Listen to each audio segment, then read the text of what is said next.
16 participants in this year's King of the Deathmatches tournament. Please welcome in first, Masada!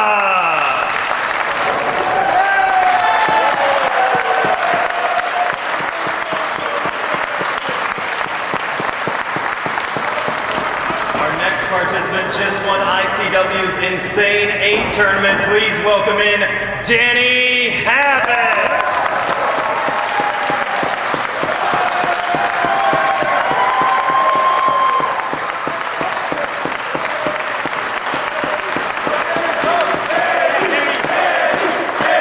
This guy gets me in trouble with my mom every time I introduce him. Ladies and gentlemen, Nick fucking Gage!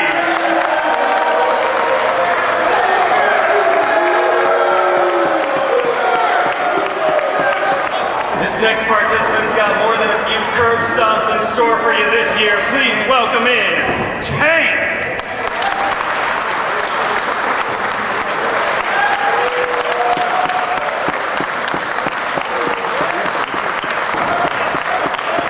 This next participant we like to call the Da Vinci of Deathmatches. Please welcome in Elk View Adam!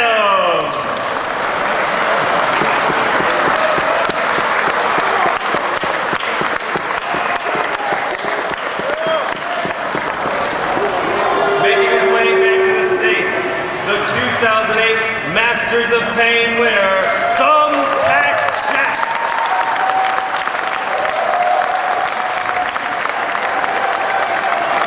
Nick Manuel may be absent tonight, but his favorite wrestler is not. Every day he's hustling. Dysfunction.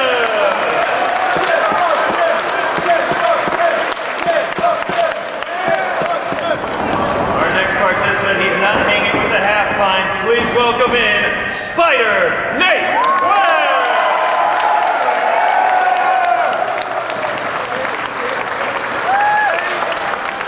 Our next participant decided to double shot with the Jerry Springer Show. Please welcome back from Iraq, OMG!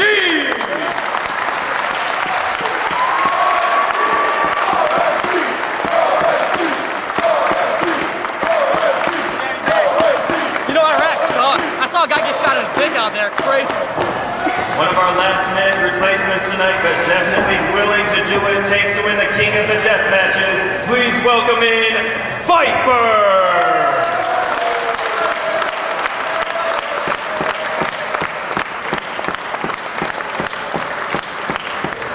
Our next participant is international superstar in deathmatch wrestling. Please welcome in Mad Man Pondo!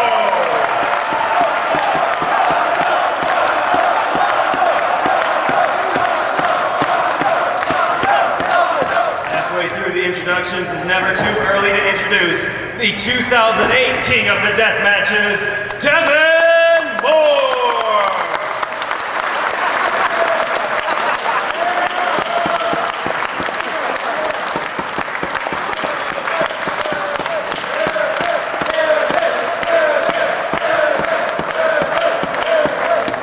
Ready to bring that true old school violence in 2009, please welcome in Bull Payne!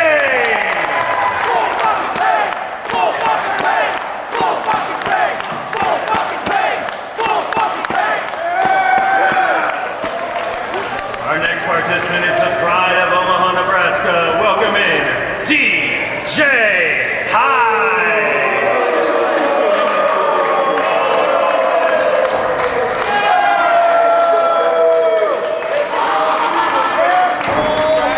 IWA scumbags. Hey, you're wrestling. You're a piece of trash. DJ Hyde wasn't the only person with a big role in that movie, The Wrestler. Please welcome in the Necro Butcher!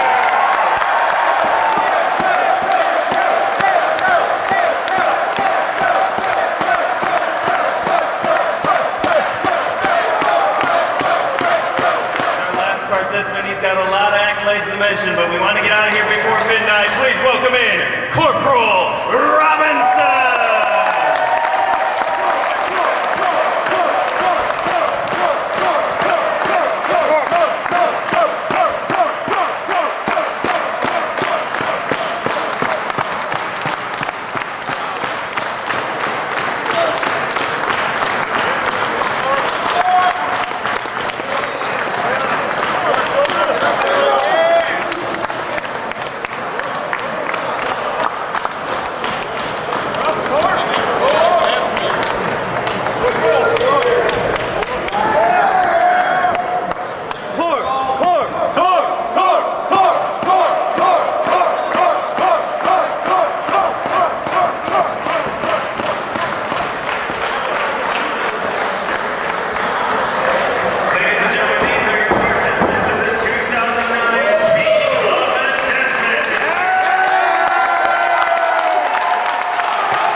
Well, we are underway here, the first match on the first night of the 2009 King of the Deathmatches. This is not a death match. This is Juice Robinson versus Eazy-E. Eazy-E making his debut tonight here in IWA Mid-South. Just about 2 years of experience for this youngster, competing predominantly in Canada. This is actually only his second trip to wrestle in the United States. He had a show in New Jersey a couple months ago, and now he's here in Joliet at the King of the Deathmatches 2009, testing himself against an impressive newcomer named Juice Robinson. Well, this is probably one of the only times that Eazy-E can say that he is the more experienced of the two in the ring if he's been around for a couple of years. Yeah, Juice is under a year of experience, but very well trained by one Truth Martini at the House of Truth up in the state of Michigan. How much does he pay you to say that? Got to check in the mail, from what I understand. But Juice Robinson's got a tremendous upside to him. A lot of guys see great potential in him, as is the same for Eazy-E, who just got caught by the big left from the southpaw, Juice Robinson. Now, isn't Eazy-E what they called Bischoff for a while there? And I'm more of a rap fan myself. As Juice Robinson wrapping his fist around the head of Eazy-E. Big hard whip into the buckles, and then the power of Juice Robinson elevating Eazy-E up and down with the big backdrop. Now, Jim Fan, I understand Corporal Robinson's doing last death matches this weekend, is that correct? Maybe he's making way for Juice Robinson. what? Maybe not. Heading off the ropes is the Juice. Big senton. Crashing down on the body of Eazy-E, but a kick out. Two youngsters trying to make their name here in IWA. Well, Juice received a great ovation when he came out. The crowd had no idea who Eazy-E was, but once they saw that he was wrestling Juice Robinson, they all immediately decided to hate on Eazy-E. You can't hate on the ability of Juice Robinson. Lateral press, only a 2 count there. The man with the golden fro, as we call him, Juice Robinson. Having a little of an issue with one Jason Dukes here in IWA. That's who he made his debut against. 1-1 in a series, so to speak, with Jason Dukes. Big drop kick there by Eazy-E. Well, you know, Human Tornado has been announced for TPI, Mike Z. And I'm hoping that he loses on night 1 so we can have a 3-way dance on night 2. Juice Robinson, Kareem Abdul-Jabbar, and Human Tornado. Big one for the ages. Choke there on the ropes by Eazy-E. Trying to use every shortcut that he can. We have what the kids call traditional matches here, Jim Fannin. This is one of them, and of course... What kids? The kids. The kids are all right. And we've got 2 title matches coming up tonight, in addition to these great death matches. 2 title matches? Or excuse me, we have 1 title match, 1 match to get a title shot tomorrow night. thinking ahead to night number 2. As Eazy-E goes on the offense here against Juice Robinson. So titles on the line this weekend, as well as respect and lots of prestige. Only one man can be crowned the 2009 King of the Deathmatches winner. I mean, I'm as looking forward to Egotistico Fantastico versus Quick Carter Gray as the next guy, but we have to wait till tomorrow night for that. That's a little presumptuous, Jim. We'll get to that later. A little what? A little presumptuous. It's a $10 word. Got any change? Well, nothing over $5 here tonight. Oh, okay. Bull Payne, actually nothing over $3 because Bull Payne is on the show tonight. Good deal. So anything over a $3 whore is not allowed. Big sunset flip there by Juice Robinson, avoiding the backdrop, but then gets caught with a nice lariat there from Eazy-E. He's wrestled the likes of Cody Deaner, Tyson Dukes, our very own Michael Elgin. Like I said, competing mostly up in Canada, trying to make a name for himself here in the United States, coming to IWA Mid-South. He knows where all the young guns like to go to make their name. And if you want your name to be known, you come here to IWA Mid-South. These guys know it, and they're looking to prove it here at the start of the 2009 King of the Deathmatches tournament. But Eazy-E needs to not get over cocky and try to hook in that superplex. I imagine he's going for one, because Juice Robinson's a big boy, 6'3", about 220 pounds right now. Going to be hard to take him over. So the juice hasn't fully kicked in, is what you're saying. No, the juice not loose yet. But he heads up top, looking to the crowd. Stalking his opponent. High cross body by Juice Robinson. And a hook of the leg. Spells the end of Eazy-E. And a victory for Juice Robinson.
Well, ladies and gentlemen, we are underway with your second contest here tonight.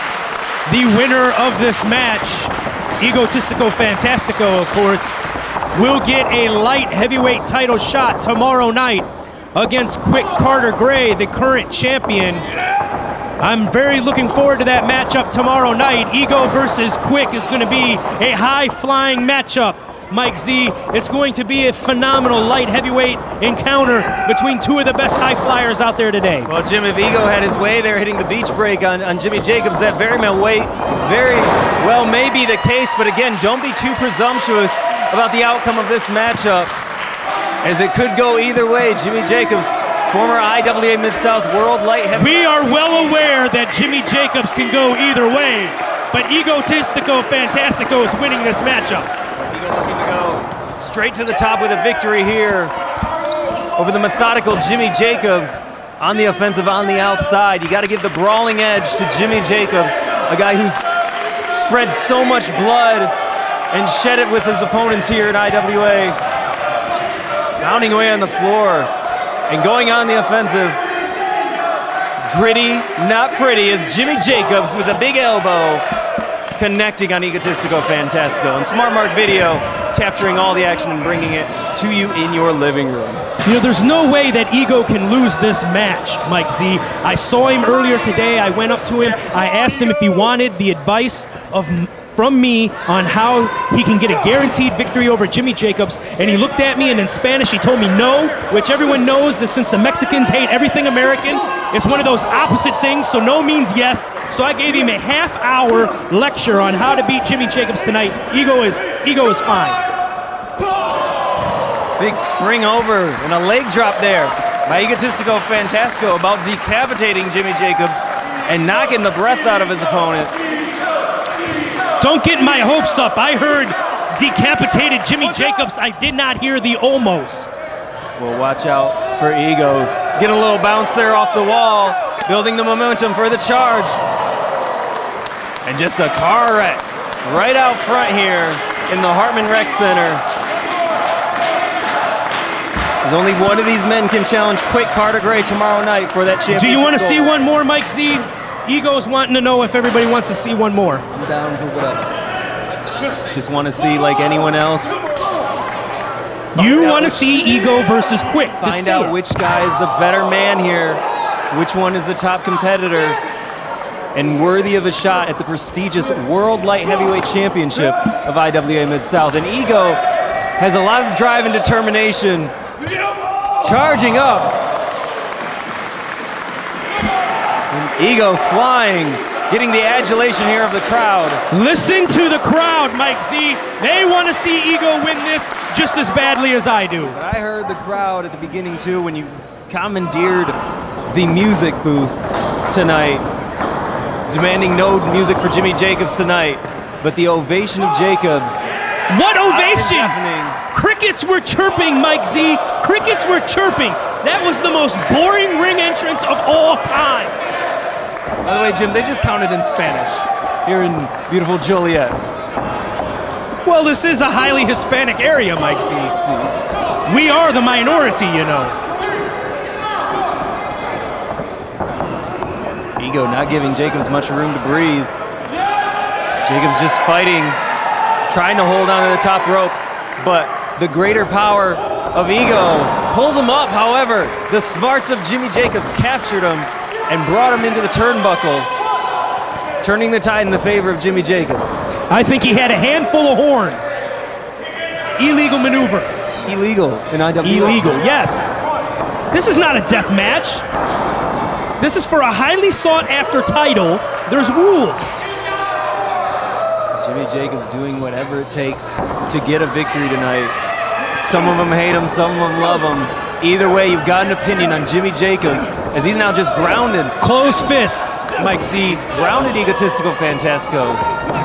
Lateral press, but not enough as Ego kicks out. The ref has totally lost control of this matchup. He's totally lost control. Quick Carter Gray should have a bye tomorrow. Should have the night off. Neither man deserves the title shot now.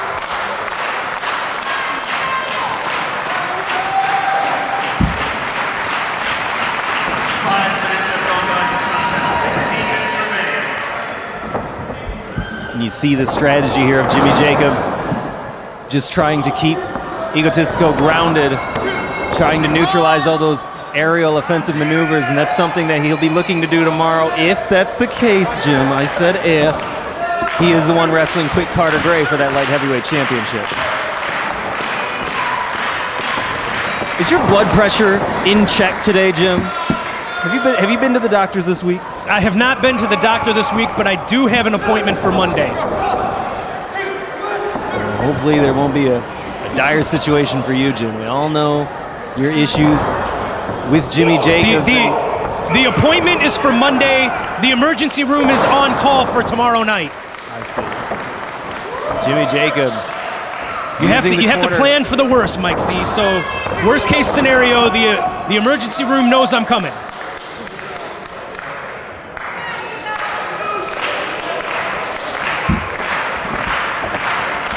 Crowd highly enjoying this contest. Light heavyweight action at its best. Two of the top names here in IWA Mid-South going at it. Egotistico Fantasco has had a hard road in the past year, but he has earned many victories that have shot him up the ranks here in the light heavyweight division. A constant contender, and Jimmy Jacobs, he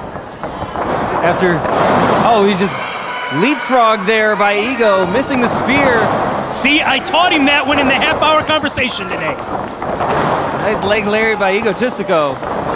But Jacobs connects with the spear this time, folding him in half, but not enough on the pinfall. Maybe he didn't listen. Jimmy Jacobs for almost a year now, rededicating himself to winning a championship here in IWA, rededicating himself to winning back the approval of these fans. Right now, an illegal chokehold. That was a 5 count. The bell should ring the bell. That's a disqualification. I just ran over there and told him to not ring the bell. Sorry, overruled. You know, since you've been named commissioner, it's gone to your head. Gone to my head. Nothing. The Jimmy Jam from Jimmy Jacobs. Nothing's gone to my head, Jim Fannin. What did you just call that? Jimmy Jam. The what? The Jimmy Jam. Excuse me, Mike Z, but there is only one Jimmy Jam in IWA, and that is me, not some mental little fucking midget jumping off the top rope that needs 4 ladders to climb up to the top rope. Don't you ever say that ever again. Here to request. Egotistico Fantasco takes Jimmy Jacobs up and down in the center of the ring. Now trying to do what you want to see happen tonight, Jim. Get a victory over Jimmy Jacobs. He's not listening very well. Well, he does have a mask. He does understand English, doesn't he? As far as I understand. Nice kick out there. Egotistico just sprung up and took Jacobs down from the turnbuckles. Come on, Ego.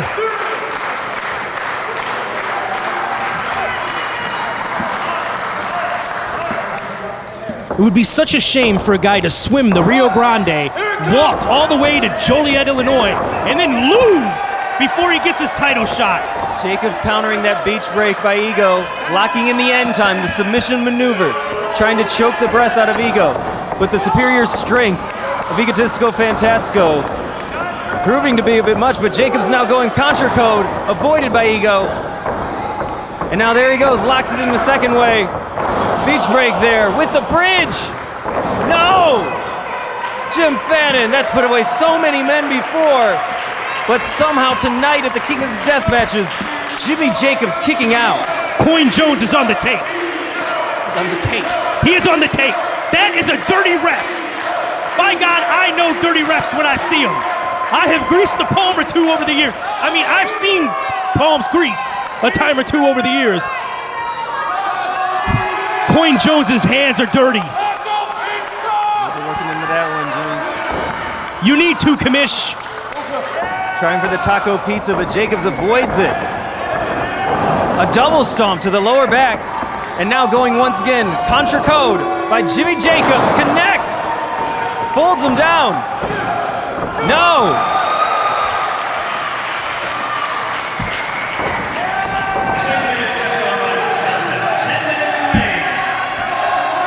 Now Jacobs maneuvering back into the end time after Ego kicked out of the contra code in the center of the ring, Jim Fannin.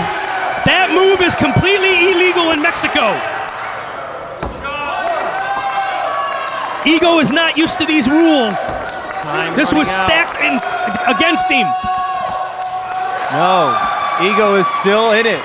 A competitor like Egotistico Fantastico will fight until the very end. How in the world is a blatant chokehold legal? Referee's discretion. How about that, Jim?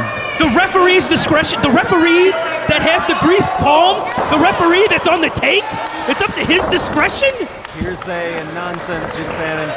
As Ego trying to lock in once again. Taco pizza. Jacobs able to slip out, but he seems to be a little too winded to fight back at this point. Jacobs just trying to persevere, but he is all left up to dry by Egotistico Fantastico. I heard him say I quit. I heard him say I quit, Mike Z. Yes! Did you not hear it? Smart Mark heard it. Rewind the tapes. Ego heading up top. Moonsault, and Jacobs able to avoid it. I've never seen a counter like that one. As he locks in the end time.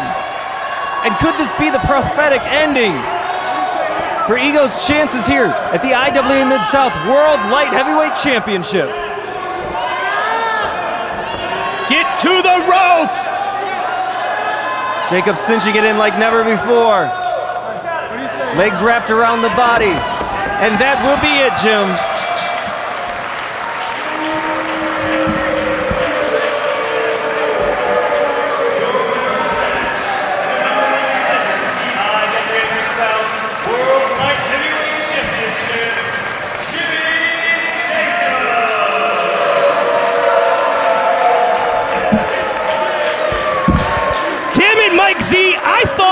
Heard that Mexicans were the best people to hire to get jobs done.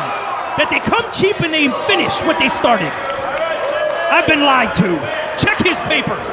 Ego did not come cheap tonight.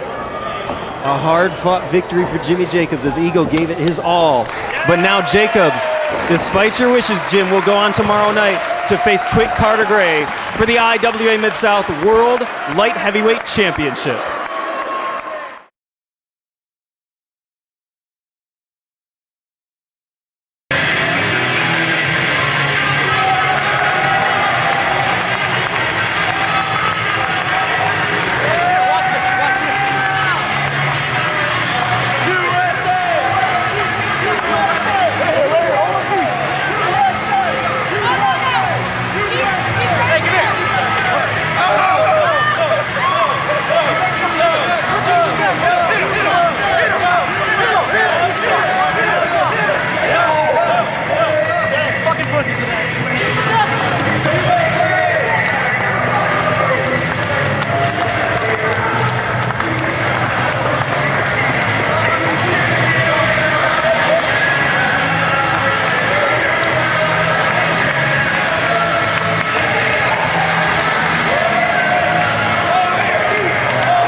Well, the tournament is officially underway, ladies and gentlemen. Your first matchup in the first round of the 2009 King of the Deathmatches.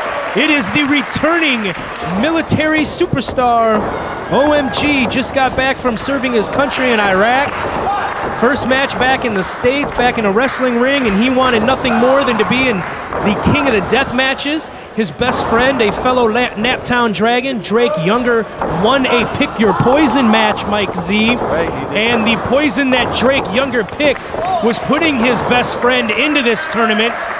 Drake decided that he didn't need to put himself into TPI. Defending champion, he should automatically get a berth into the TPI. That's right.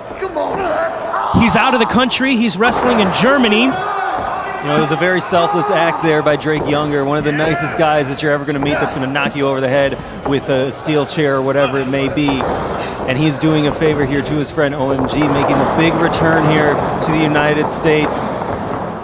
Very little time since his return, and he's right back here in IWA. The last place he wrestled before heading out to Iraq was here in IWA, actually in this venue. Goodness! That's all I can say there, Jim. The King of the Deathmatches. It's not going to be all that technical wrestling. No, well, we just had some of that in the last match. We got some of it coming up in the heavyweight title match, the World Heavyweight title match later tonight. If you want to see the violence, you look to the King of the Deathmatches tournament. And OMG, who participated in the Kings of Extreme, whether you believe it or not, he did participate in the Kings of Extreme. Some people saw that event. He also participated in the Double Death tournament with CJ Otis as a tag team partner. Has some experience with barbed wire. You know what? If OMG was allowed to treat Al-Qaeda that way and beat their ass with thumbtack pop cans on a stick, we'd have Bin Laden already. But Devin Moore is not going to be denied. The 2008 King of the Deathmatch is looking to defend his crown here. He was the last IWA Mid-South Deathmatch champion. With a big Yakuza there by Devin Moore taking down OMG. He knows the stipulations that OMG agreed to coming in here. He's going to show no mercy and show no sympathy to the warrior OMG. Devin Moore is going to do what it takes to win and repeat as champion. And with that was a change-up. Not quite a softball pitch there by Devin Moore. And a big Shining Wizard takes down OMG. And Devin Moore is a Crimson Mask, Mike Z. Unlike at the Kings of the Crimson Mask. Yes. A little trivia fact there. Devin firing away. Well, I don't know. He might be bleeding buckets compared to Kings of the Crimson Mask. We'll have to go back and check the tapes. Check that out on Smart Mark Video, provider of IWA Mid-South and all the top professional wrestling promotions, not only here in the United States, but worldwide as well. Bringing you the King of the Deathmatches. Savate kick by Devin Moore connects, and OMG goes down like a ton of bricks. OMG is wishing he was back in Iraq after that kick. That's a crazy wish. Now Devin going for that barbed wire ladder. Think of the amount of punishment that Devin Moore went through. It'd be about 9 months ago since our last King of the Deathmatches. Think of the amount of punishment he went through over 2 days to get that crown. And that may be a Burger King crown that he's wearing. But Devin Moore looking to prove that he's no paper champion tonight at the King of the Deathmatches. Have a way with words. OMG firing away. And now he gets caught overhead belly to belly. A crash landing on the barbed wire ladder. Why is it that a ladder can never survive more than about a minute and a half in an IWA ring? That's just the level of violence that we bring here in IWA Mid-South. Devin Moore may even have a thumbtack in his head from that shot. There's these odd contraptions that you're going to see here in IWA. Not only do we have our sick fans, we have LTU Adam helping out a bit here. He's the King of the Deathmatches, but action on the near side captured by Smart Mark Video. I am so glad that they took it to the floor, Mike Z. I'm feeling safe as they get closer and closer to us. We've already had We've already had an announced table busted on us in Bellevue. You made me bleed. We've had people jumping off of here by us. We don't need that tonight. No, I hope they stay over there. You know, there's usually no way to limit the massacres that will happen here at the King of the Death Matches, but I'm hoping maybe there could be a decree about that. No jumping off the stage. But a big suplex there by OMG slams Devin Moore down hard. The worst thing you can tell these guys is don't do something. Right. Because as soon as you tell them don't do, they only hear do. It's reverse psychology is actually what you have to employ. Yes, you Or need to say- tell them, go out there, destroy every rental chair, break a few doors, and bust a couple of windows, and then they'll go out in the ring and have a regular technical match. That's what they'll end up doing. OMG in control at this point. The self-professed luchador. OMG returning here to IWA. So many people just happy to see his face again here in Joliet. See his what? Well, see his mask. You can see portions of his face, like around the eyes, like a raccoon of some sort. A raccoon. OMG's got Devin down, dropping the elbow. Devin Moore bleeding more and more profusely. But Devin breaks that up with a can shot to the face. Referee Junkyard Jones on top of the action. You know, and I'm so glad that we have Junkyard Jones here because, as you know, he comes from the junkyard. So this is no different being in a ring here at the Deathmatch tournament. Wow! Oh! Big pile driver just spiking down Devin Moore. He took it to OMG.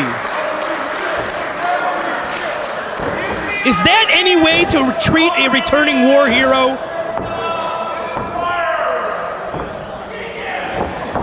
OMG still valiantly trying to stay in this contest. Devin with another right hand. But Devin attacked from the behind. Devin Moore a finalist in the 2008 Double Death Tournament as well, making it to the finals of that deathmatch tournament. OMG just short on that one. But a big backdrop. This time on Devin Moore, he connects with the ladder. Hooks the leg. The champ almost out. Yeah. First round, no less, Jim. That would have had to have been a major upset. Nothing against OMG, but when if the defending King of the Death Matches gets booted in the first round, it's got to be regarded as an upset. Wow, look at you spiked that pile driver earlier. Now a spiked DDT here at the hands of OMG. OMG better hope to hell that Bull Payne did not just happen to walk past the doorway over there as he attempted that maneuver, or else there might be a baseball bat in his future. OMG looking for more plunder. And look at the IWA fans are helping OMG. This is not fair. It has just become 4-on-1. But really, the dude 5-on-1. The dude saved our country, so you can't really fault them for helping him. And OMG, always a soldier, had little army men on that baseball bat that got slammed on the back of Devin Moore. And now that dangerous barbed wire table in the ring. So tell me, Mike Z, what's your preferred weapon? The army guy wiffle ball bat, or the thumbtack pop can stick? Well, see, I'm a fan of cartoonish violence, so I'm going to go with the soldier bat. But no Tom and Jerry here tonight, folks. It's the King of the Death Matches. The most prestigious deathmatch tournament in the United States, in the world. And these men are going at it. The first 2 of 16 competitors here tonight. 8 first-round matches to decide who will go on tomorrow night to be a masochist. He just broke the table.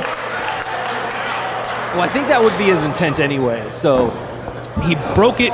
He had a premature table break. You never want to go premature. No. You have to get counseling for things like that. A couple pills. Choke in the corner by OMG. And Devin Moore is still bleeding. Still bleeding a lot there from the forehead. Such a dangerous, it's truly, not to use a pun, Jim, but it's truly a war zone in there right now with so many dangerous objects around. And OMG, with his fatigues on, is fully prepared to take it to Devin Moore, the 2008 King of the Death Matches. But only one of these men will move on, and We don't have a victor yet, Jim, but right now, we could just be one step closer. I think so. As Devin Moore powered down OMG, and he is caught in the barbed wire. I wouldn't get up from that. 10 minutes have gone by in this contest. 10 minutes.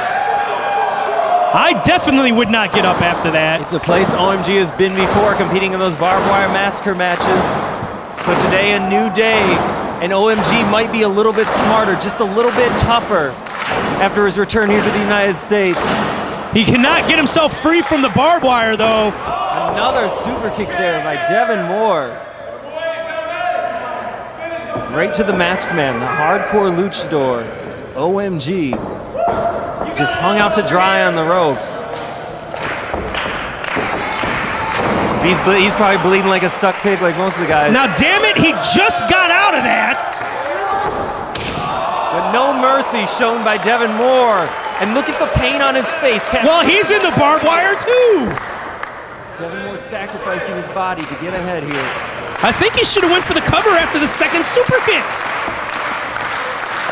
Trying to repeat in 2009 as the king of the death matches.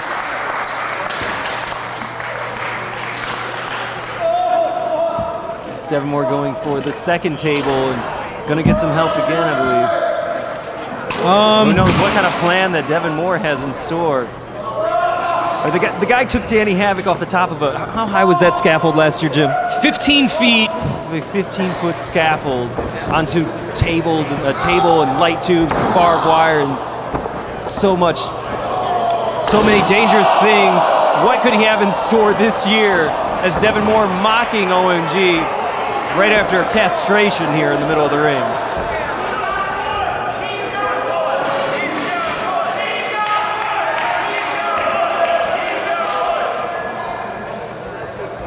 Trying to defuse the Patriot missile of OMG. I still have no idea what he's got in store for that table out there, but if he connects with it, it's got to be over for OMG. There's no way he can withstand all this punishment. Another beautiful shot there by Devin Moore. Lots of impact. And it connected at OMG.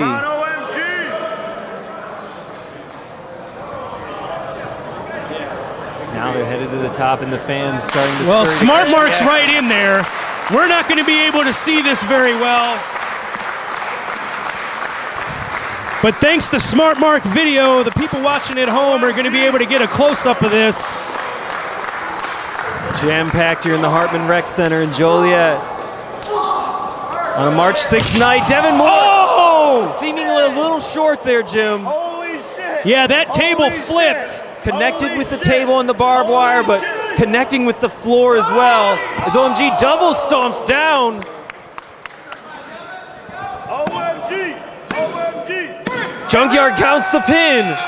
And what an upset. First round. That is a huge upset.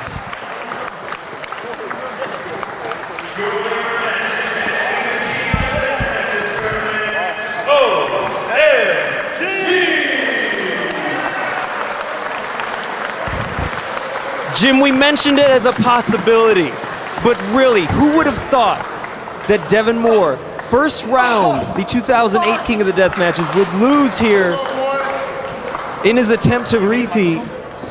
Well, nobody has been able to repeat back-to-back years. But you have to give it up to the American hero, OMG, advancing to the second round. And let's hear what he's got to say.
it's cool because, you know, to have that attitude after what you've done is absolutely incredible. But I tell you what, I want to thank you for the first thing that you thought of coming back out of the war zone was that you wanted to be the king of the Deathmatches.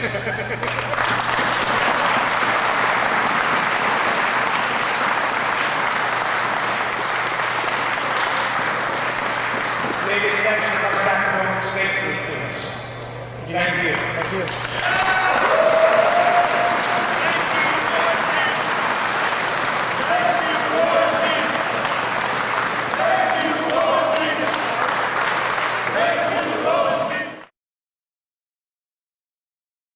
And now he gets caught overhead, belly to belly.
high-fiving I've done in ages.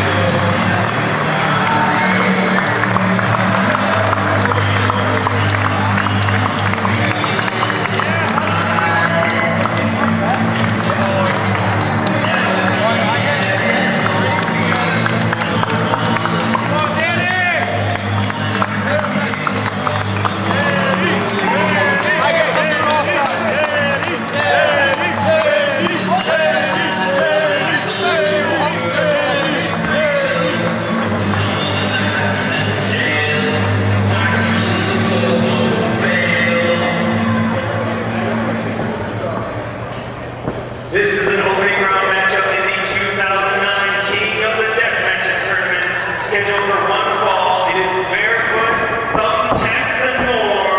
Your referee is Coin Jones. Introducing first, hailing from where else but Elkview, West Virginia, Elkview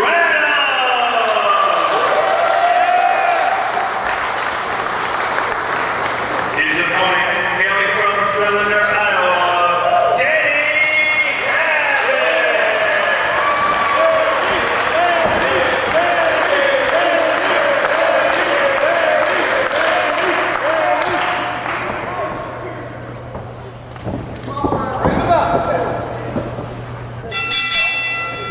Well, ladies and gentlemen, this one is going to just be absolutely, positively disgusting. Who needs shoes, ladies and gentlemen, when you can just go ahead and jump into mousetraps, thumbtacks, all kinds of shit that hurts? We were going to call it the barefoot and pregnant matchup, but I don't think either of these guys are pregnant. No, I would hope not. We've got Danny Havoc, one of the most accomplished deathmatch wrestlers, not only in the United States, but in the you were world. up there. What did Yes. they just pour into the middle of the What ring? we have in the middle of the ring, that golden garbage down there, are Christmas ornaments that have been Broken up smashed. Christmas ornaments. Broken Okay. up Christmas ornaments. If you ever stepped on one of those on Christmas morning or Boxing Day, if you're from Canada, you know that's a terrible thing. And we got thumbtacks littered all over. I believe someone gave Elkview Adam a board with a bunch of nails in it. And when you're talking about the Da Vinci of deathmatch wrestling, that's probably not a good idea. Of course, these fans love the blood, so I guess it would be a good idea. Yeah. But now Danny Havoc has it in his hands, and he is going after Elkview Adam. Danny Havoc, one of the most accomplished What has he deathmatch got? wrestlers. He has, I believe it's a board of some sort. It's covered in nails. It's got nails protruding from it. And then it's got like a... It's like a tiny bed got of a nails. bricklayer trowel at the bottom of it, too. Yeah.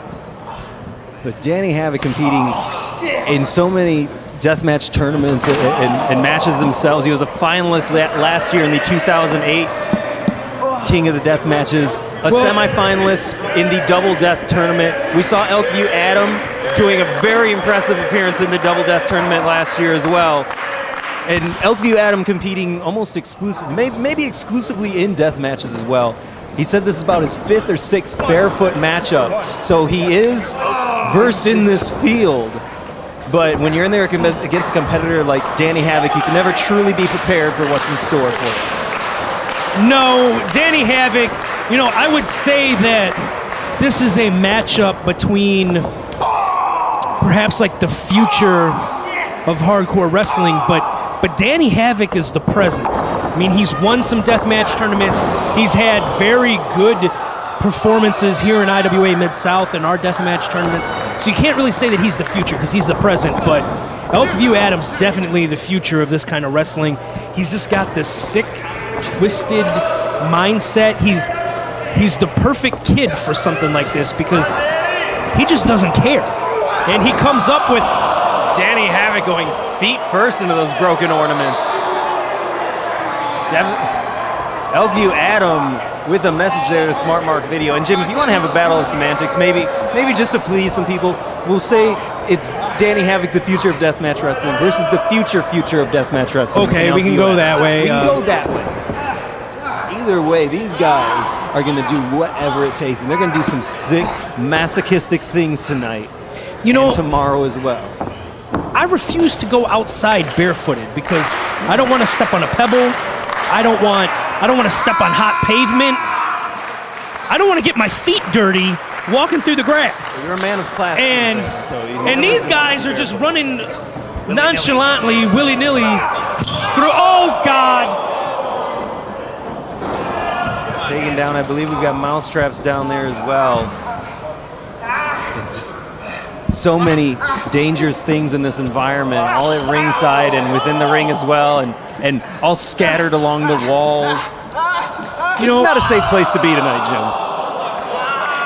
For some reason, I've always had this unexplainable fear whenever there's a mousetrap kind of match that one of them's gonna like flip up here and it's gonna like latch onto my nose or something. Well, as a kid, you probably put your finger in once or twice. I have never lived in a house that had mice. Okay, well. Never been anywhere that was around mice. I am a man of class, Mike Z. I understand that.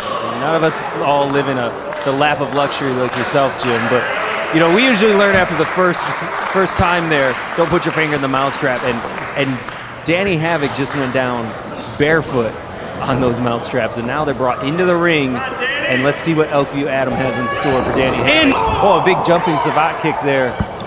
Kind of caught Elkview Adam off guard, hooking him, double arm DDT on that board covered in broken ornaments and mouse traps. Now here's my question. I'm gonna steer away from the death match here for 1 second. I see that 5 minutes have gone by this contest, 15 minutes remaining. I see that Dingo is defending the World Heavyweight title following this matchup. Yes. Can you imagine if they're sitting back there watching right now and they're seeing all this stuff in the ring? They might be coming out here with a shop vac to make sure that all this stuff is up out of the ring before the heavyweight title match. When you're talking about two proverbial animals in the Canadian Crazy Horse and Dingo, I don't think either of those guys are going to be too scared about getting in the ring. We'll try to clean it up the best we can for them, make it an even match, but right now, Danny Havoc is doing a number on Elkview Adam, and Elkview Adam very smartly though, turning the chair on Danny Havoc there. Now grinding away right at the soul. F that, Mike Z. F that. Oh, now a bag of thumbtacks there. Bag of thumbtacks. Danny Havoc is raising the stakes here against Elkview Adam. He's got a chair trying to defend himself. Oh, but Elkview Adam just got sent back with force into that board. So many things just piercing the skin of these competitors. Every step they take, it's not a sting song. A knee DDT. A foot DDT. You say the even toe there on the broken glass and thumbtacks. As one, those things are covered in thumbtacks. Yes, they are. All right. Quick question, Mike Z. Since you are the commissioner, am I allowed to tap out for these guys? That's not. What if I don't want to see anymore? You're just gonna have to turn your head. I am too weak of the stomach right now See if John to Madden watch wants to this. jump on and help out. Even the undisputed king of hardcore, Ian Rodden, was cringing at that shot with those thumbtacks. Yes, he said it very eloquently. That shit hurts. It's true. Elkview Adam down on his back as Danny Havoc looking to go high risk here at the 2009 King of the Deathmatches tournament. Both feet perched on the top rope.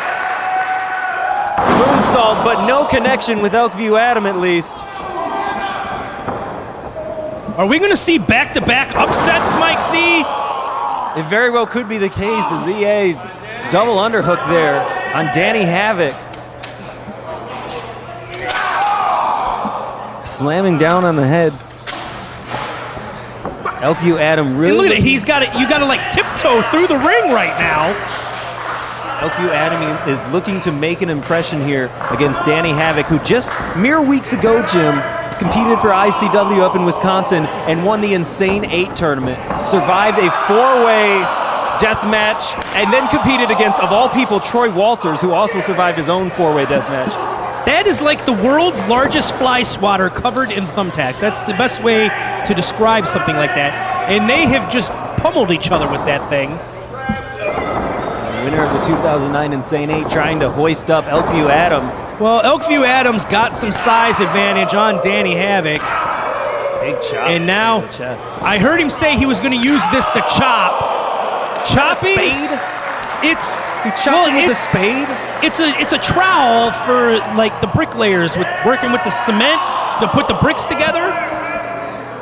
It's a hard steel shovel, is what it is. Now just taking it right to the forehead of Danny Havoc. Now gonna grind it in. Oh, disgusting. And Elkview Adam is having the time of his life. That is like the worst part about this whole thing, is he could not be happier right now. He's like a kid in a candy store if that candy is made of metal and glass. That's sent hard into the corner. And Danny Havoc hooks him full Nelson style, slamming both feet down. Oh, look at all the glass stuck in his foot, Mike Z. That is protruding the skin. somebody, for the love of God, call for it. End this thing. We need a podiatrist. And look at the ingenuity there. Danny Havoc puts down a chair, so he's not barefoot and all the shit. Northern Lights Bomb takes him down, and that's a pinfall. Your winner, Danny Havoc.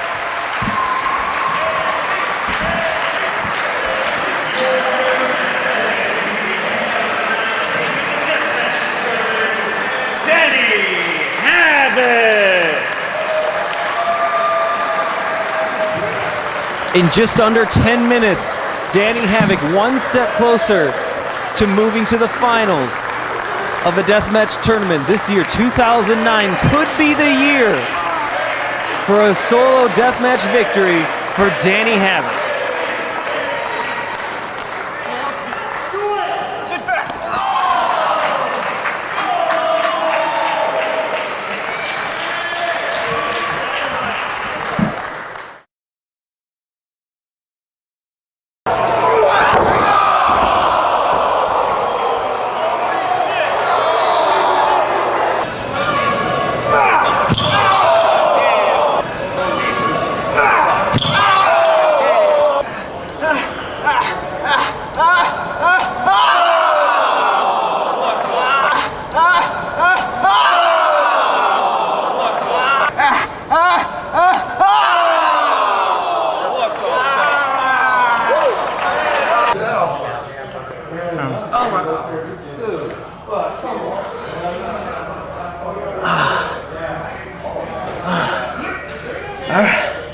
God damn it, Danny Havoc. I thought I was the king of barefoot matches. I guess I was wrong, but it's hard to be, sad when this is your dream since you're 13 to be a deathmatch wrestler. So win or lose, I'm happy that I'm in the king of the deathmatches, but I'd be a lot more happy if I went to the second round.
We are underway with the IWA Mid-South World Heavyweight title matchup. Dingo putting that belt on the line against the Canadian Crazy Horse, Michael Elgin. Dingo wanted to make this match old school IWA rules. Commish, are you allowing this? I have allowed it. I have sanctioned it. It is happening right here at the 2009 King of the Deathmatches. This event last year is where Dingo won the IWA Mid-South World Heavyweight Championship on night one from Chuck Taylor.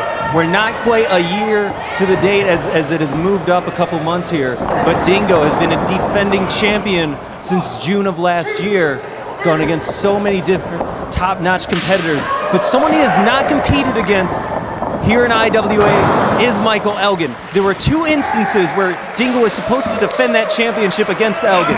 In the first round of the Ted Petty Invitational 2008, and also later on in the fall at the November Payne show. Circumstances prevented that from happening. But down in IWA Deep South, just last week, Michael Elgin defeated Dingo down in Alabama. Obviously, the title not on the line there, as Dingo is walking in here as the champion. But the stakes, the stakes are so high. It's a new foil in the situation. As Dingo with a big drop kick there on Michael Elgin. It's going to be very interesting, Jim Fannin, to watch this matchup occur. Well, I'm not going to say that Dingo didn't care about beating Michael Elgin last week. But as you mentioned, it was not for the title. It was in IWA Deep South. Dingo was just having that as a feeler match. Feel out Michael Elgin, see what Elgin had to offer, knowing that he had this title match coming up this week. Whatever the situation may be, these two looking to go full throttle, as they always do. It's just two animals here. The Canadian Crazy Horse and Dingo are going to go at it head-to-head to prove who's the better man. And only one of these guys is going to walk away with that prestigious World Heavyweight Championship. Well, as anybody that's listened to commentary over the last several months, they know that I am a huge Michael Elgin fan. I'm a huge Sami Callihan fan. Love the tag team of Grits and Gravy, but this is not a tag match. Michael Elgin, not here tonight. This is a matchup for the title held by Dingo, who is one of my favorite IWA Mid-South World Heavyweight Champions of all time. This man has defeated Drake Younger 212 times. He has defeated Jimmy Jacobs 227 times to retain the title. That doesn't even get into all the other men that he's defended that title successfully against. Big high crossbody there by Dingo, connects, but not enough to put down the massive frame of Michael Elgin. And you mentioned Sami Callihan before. Dingo has defended the title against Callihan numerous times. And the thing we've seen between Grits and Gravy, the dynamic between these two, so competitive, not only in the tag team ranks, but competitive with each other, always trying to one-up of the other.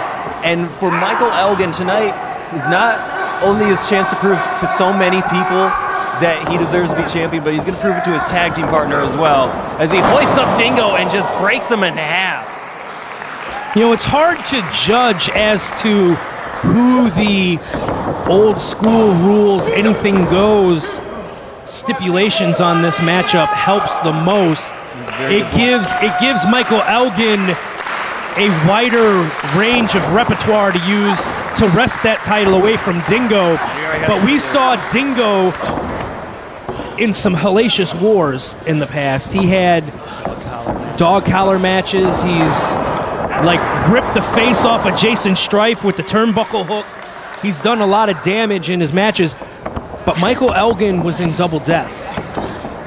So both men can throw the rule book out the window and stand up for themselves and handle themselves very well.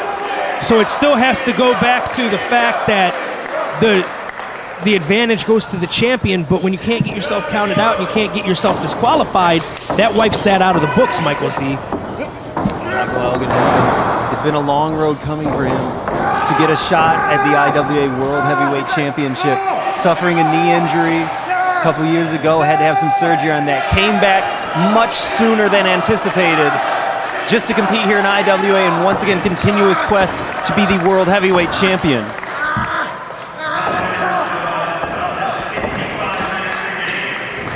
Clean break there by Michael Elgin as Dingo reaches the ropes. Well, you know, the IWA Mid-South World Heavyweight title is a very prestigious title. It'd almost definitely be able to get you put on the Ring of Honor shows. It'd get you the possibility of working IWA Texas, IWA East Coast. I get at least once or twice every couple of months I get an email from someone asking how they can get their promotion affiliated with IWA. So there's, you know, little satellite promotions springing up. And when you hold the title of the mothership, when you are that World Heavyweight Champion, that's more money in the pocket because that's more places for you to work. Plus here, thanks to our coverage from Smart Mark Video, so many people seeing this, so many wrestling fans, promoters, and athletes alike. All their eyes, thanks to Smart Mark Video, are here on us in IWA Mid-South, whether we're in Joliet or Bellevue, running in Kentucky. But the Kodiak Bear, Michael Elgin, had that bear hug locked on Dingo, and now he slams him high in the air, elevating Dingo up, and he crashed hard down in the canvas. You know, it's very difficult for me to watch a matchup between two competitors that I really like. You know, it's a lot easier to sit here and call the match when, you know, I hate one of the other guys and I can, you know, focus that energy on that hate. But, you know, a lot of times I just find myself lost. I'm watching this, you know, trying to see who, because this is the future of IWA Mid-South right here. You know, a battle between Dingo and Michael Elgin. Who is the guy that's going to be the torch carrier? You know, IWA has been all about making stars, and two homegrown stars here, the Canadian Crazy Horse Michael Elgin and our champion Dingo, are going at it on a big stage here. The King of the Deathmatch is night one, with 1 hour on the clock and old school IWA rules in effect. Jim, only one of these guys is going to walk out with the championship, and Elgin is as determined as I've ever seen him, and he's been in so many wars with different people, with his own countrymen in Canada, with the Michigan militia, wars with his own tag team partner, wars with himself, but now he has this chance to go against Dingo, a matchup he's been looking forward to for so long. Now, did you hear that? That was incredible, Michael Z. I think he might have just broke the champion in half. I don't know if I've ever seen anyone hit the turnbuckle with so much force in my life. You could just hear that impact. You know, Michael, through the Hartman Rec Center. I mean, it's said a lot, and a lot of times, you know, it's just a cliche and it's overused, but Michael Elgin really does not realize his own strength. No. And when he's throwing a guy across the ring like that, you know, he has no idea the amount of impact that's behind that.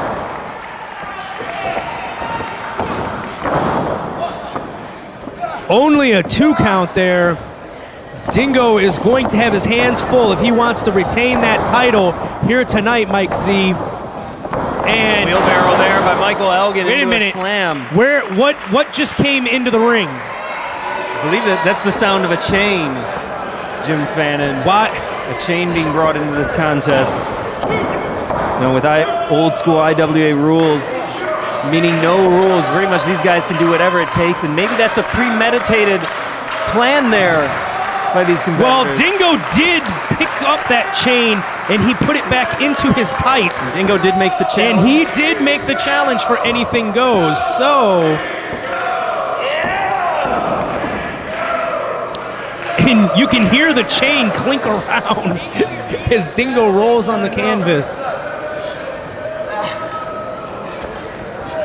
I might have to have a talk with Dingo after this about how to better hide your weaponry. Jim, I get worried about all the references you make to talks with Dingo.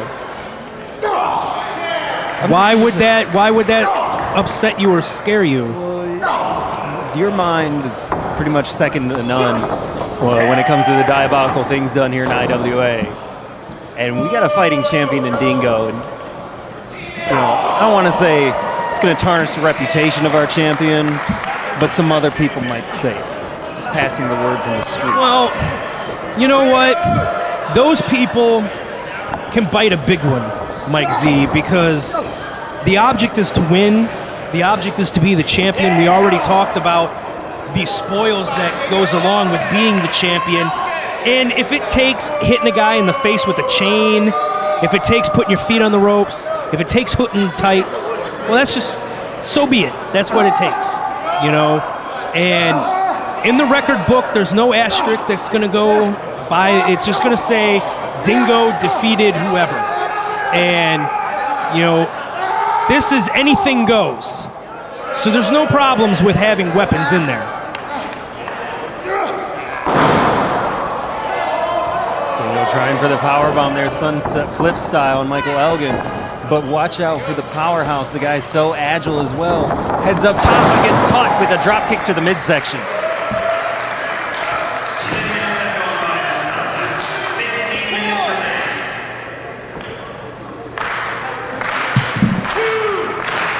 Now both men are down. Dingo with that last-ditch effort. Big drop kick connects on Michael Elgin, trying to knock the wind out of the Canadian Crazy Horse.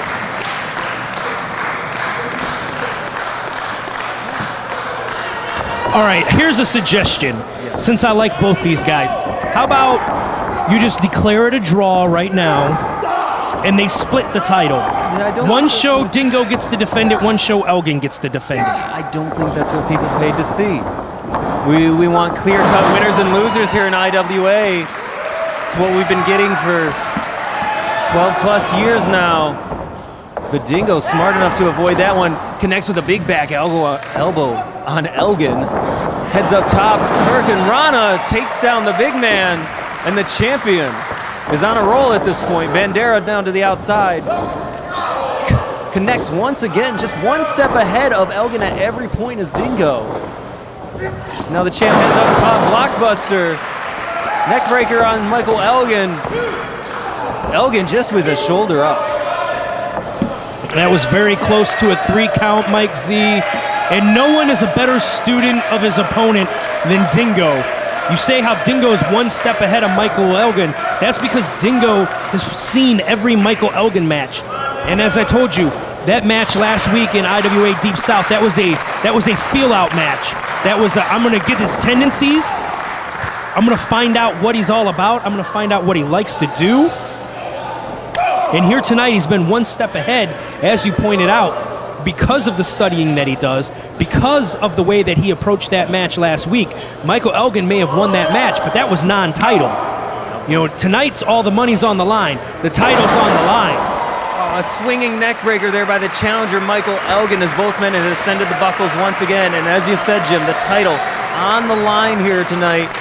And Dingo is going to do whatever it takes to retain and move on to the next challenger. Seeing right there, Michael Elgin just millimeters away from being the new IWA Mid-South World Heavyweight Champion.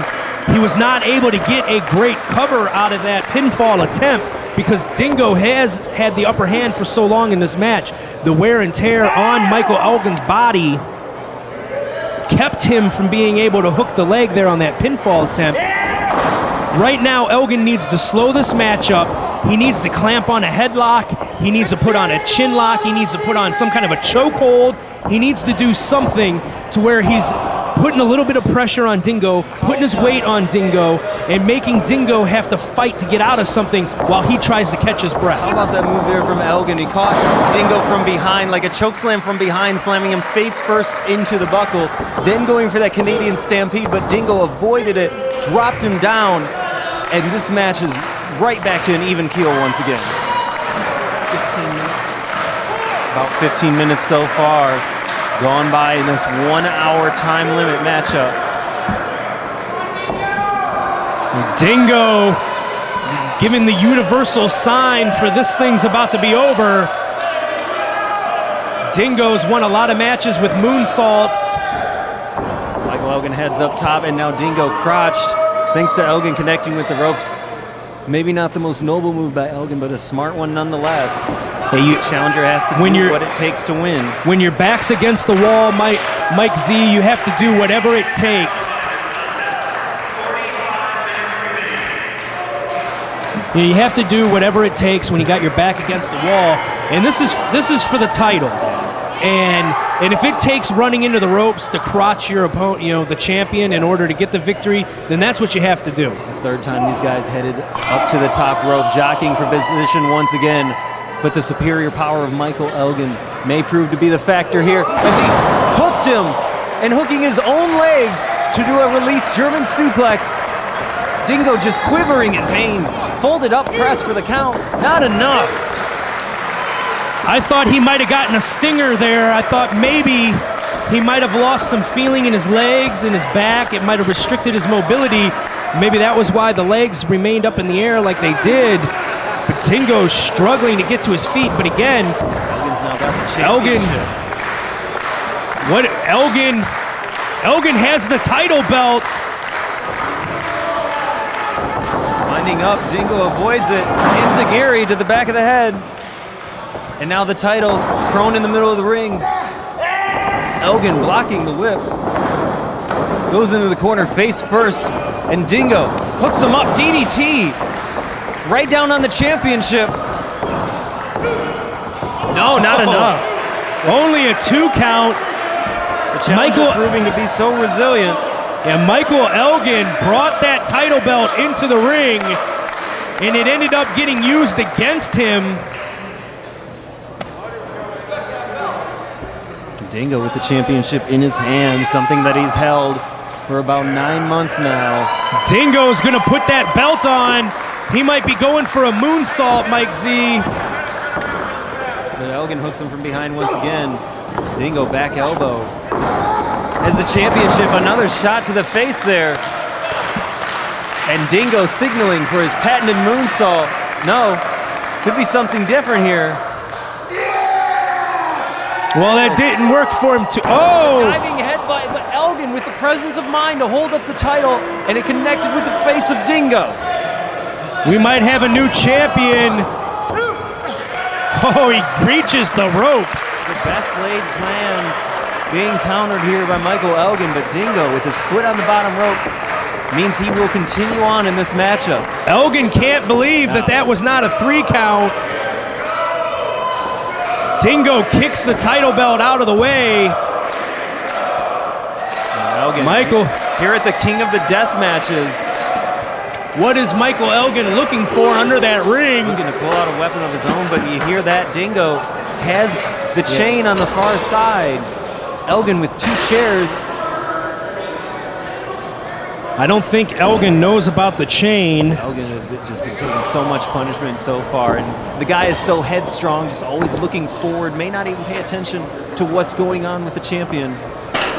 Well, you have to pay attention. With a man like Dingo, you have to keep your eyes on him at all times. If you take your eyes off of him, you just don't know what's going to end up happening to you. Did you hear the thud when Elgin connected with that forearm smash to the back? Dingo baseball sliding out, and Elgin, again, so headstrong, right into the chair that he set up himself, but Elgin kicks out. The massive legs of Michael Elgin helping him with the kick out to escape and continue on in this matchup. Still has a chance to win the IWA Mid-South World Heavyweight Championship.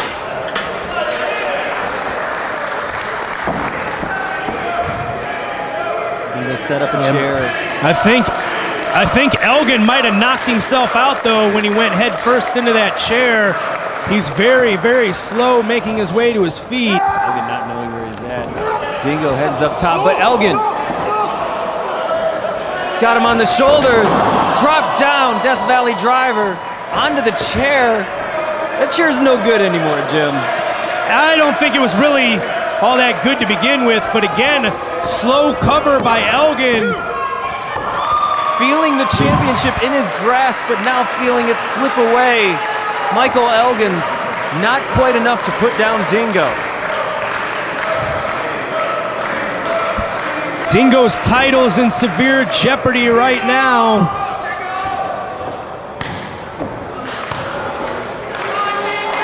And Elgin trying to get the crowd support that Dingo had. Dingo going up top, or Elgin going up top. Dingo has the chair. 20 minutes and Big chair shot there by Dingo takes down the challenger, but Elgin already trying to get himself to his feet. The man knows no quit, but Dingo does not know it either. Down for the count. Look at how small Dingo looks laying across the shoulders Just in comparison. of Michael Elgin. Dingo heads up top quickly, springing off with the moonsault press. No, still. Wow. Elgin able to kick out of a maneuver that's put away so many men in the past. And Dingo is going to have to go to plan B now. Now he's got the chain. Or would that be plan C with the chain? Well, there was the belt, the chair, now the chain. So yeah, we'll go plan C for the chain.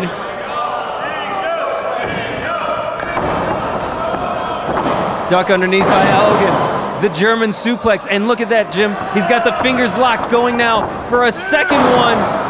Dingo trying to do what he can, but the impact from Michael Elgin. A third German suplex in succession. And still hoisting up the champion. Number 4. Count it, Jim. At some point, he needs to go for a pinfall. 5 in a row. Can you believe it here? And Dingo, you got to make sure you watch out for him still holding on to the chain. 6 of them. How much can Dingo have left in him? And why is Elgin not going for a cover? But because Elgin is going to go straight into the Canadian crossface now after 6 German suplexes on the champion. Certainly enough to weaken him. And this is it, Jim. Either a pinfall or a submission will end this matchup. Elgin trying for the submission, but Dingo knocking him with the chain right in the head. And now he's going to choke him with the chain. We saw Jimmy Jacobs get a victory earlier tonight with a blatant chokehold. Maybe Dingo can make it too.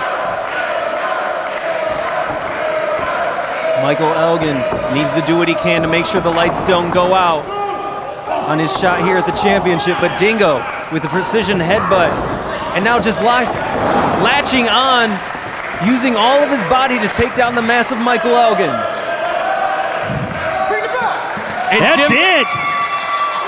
As quick as you could see, Dingo chokes out Michael Elgin and retains this championship.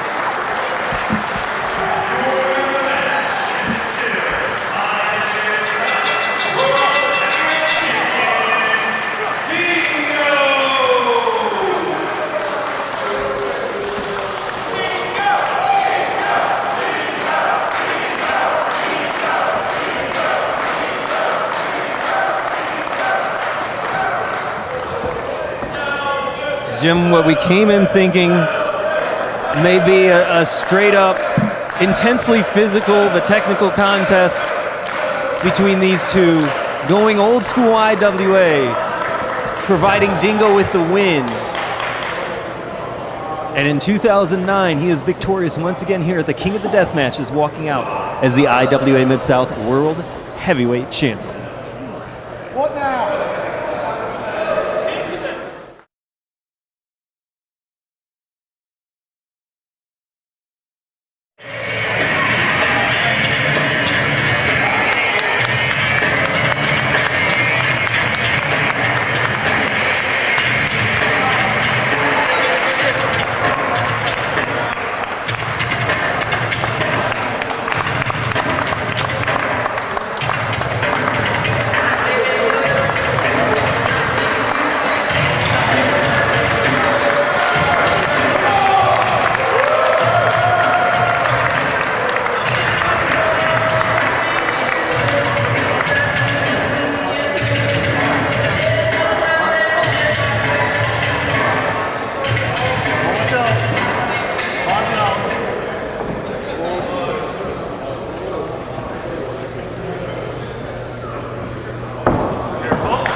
The bell sounds. Michael Z joined by Devin Moore, the 2008 King of the Deathmatches. Not so successful tonight, Devin, but you definitely put up the fight there against OMG.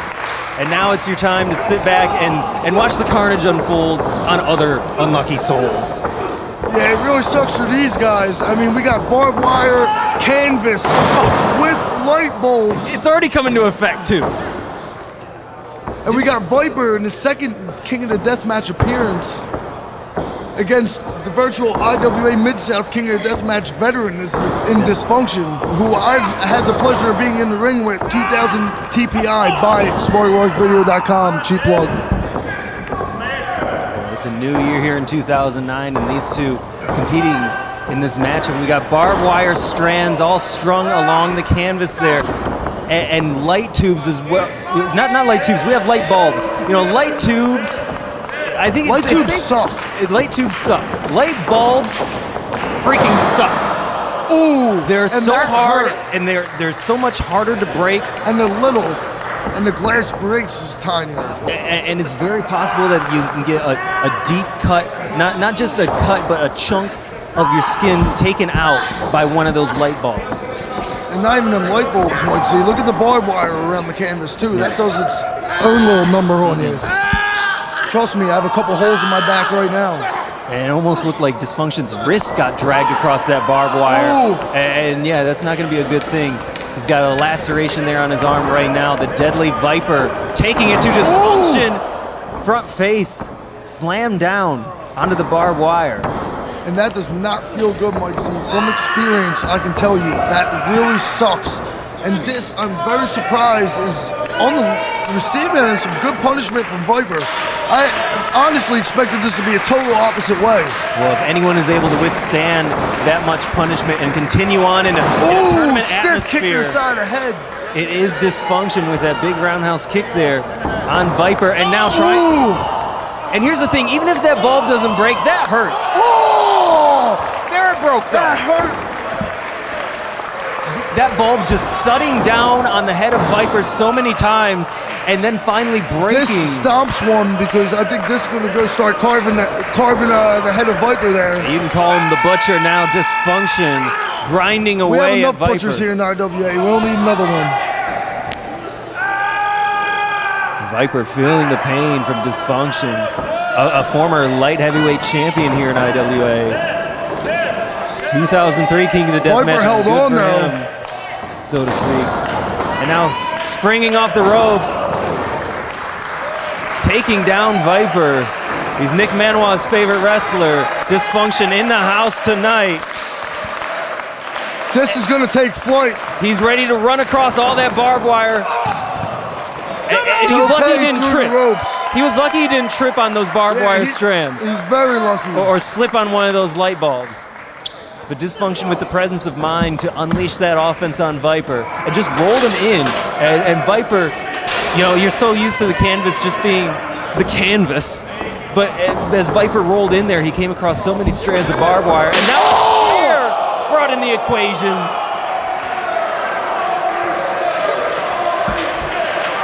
So Devin, are you glad you're not going to the second round? No, because part of me wanted to defend my crown and actually win again this year. It's true. But you know what? I don't mind it. I mean, I lost to OMG. And he's more than enough to like beat me. I mean, I can't even believe it. Like, he's come leaps and bounds, and he's been to Iraq and back, and that just touches me. Joker's here now. It's a touchy subject, and trust me, and he ain't no scumbag diehard Dustin Lee either. So. And you're one to roll with the punches and go with the flow. So. Now that out of the deathmatch environment, you'll sit here and watch this as Viper has something bad in store for Dysfunction. Look at the innovation. Has it lodged in his chin. Oh! Knees in the back as well. Lung blower out of the corner with the chair in his chin. And Viper took a lot of pain on that one. That hurt, but yeah, I was about to say that, Mike. You took the words out of my mouth. But the risk may be worth the reward here in the opening round of the King of the Deathmatches. Viper so far tonight, in my opinion, is the dark horse of this tournament. Yeah, Viper. He's showing me a lot. Oh! Viper with so Yakuza kick. Viper with so much experience looking to bring it out. Power driver on that barbed wire, Mike Z. but Viper hoists him up. Kryptonite. Oh! That hurts, Mike Z. Oh, Right. there's bulbs, that barbed wire. Oh, right in the Just center of the kicked out. ring. I don't know how he did.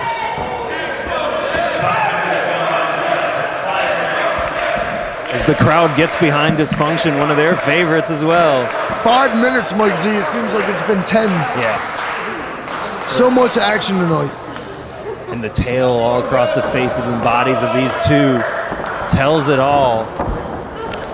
With the bloodshed Right here in the first 5 minutes.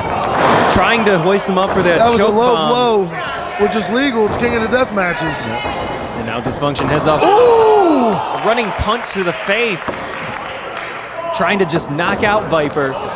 As Dysfunction heads up top. Double Double stomp! stop! Smooth It's a squeezing. super kick! Oh! What connection?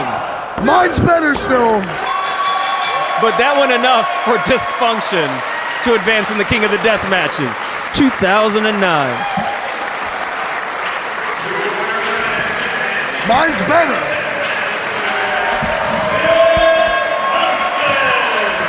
Mine's better still. Dys not here last year, Ask Mike Levy that one, boss.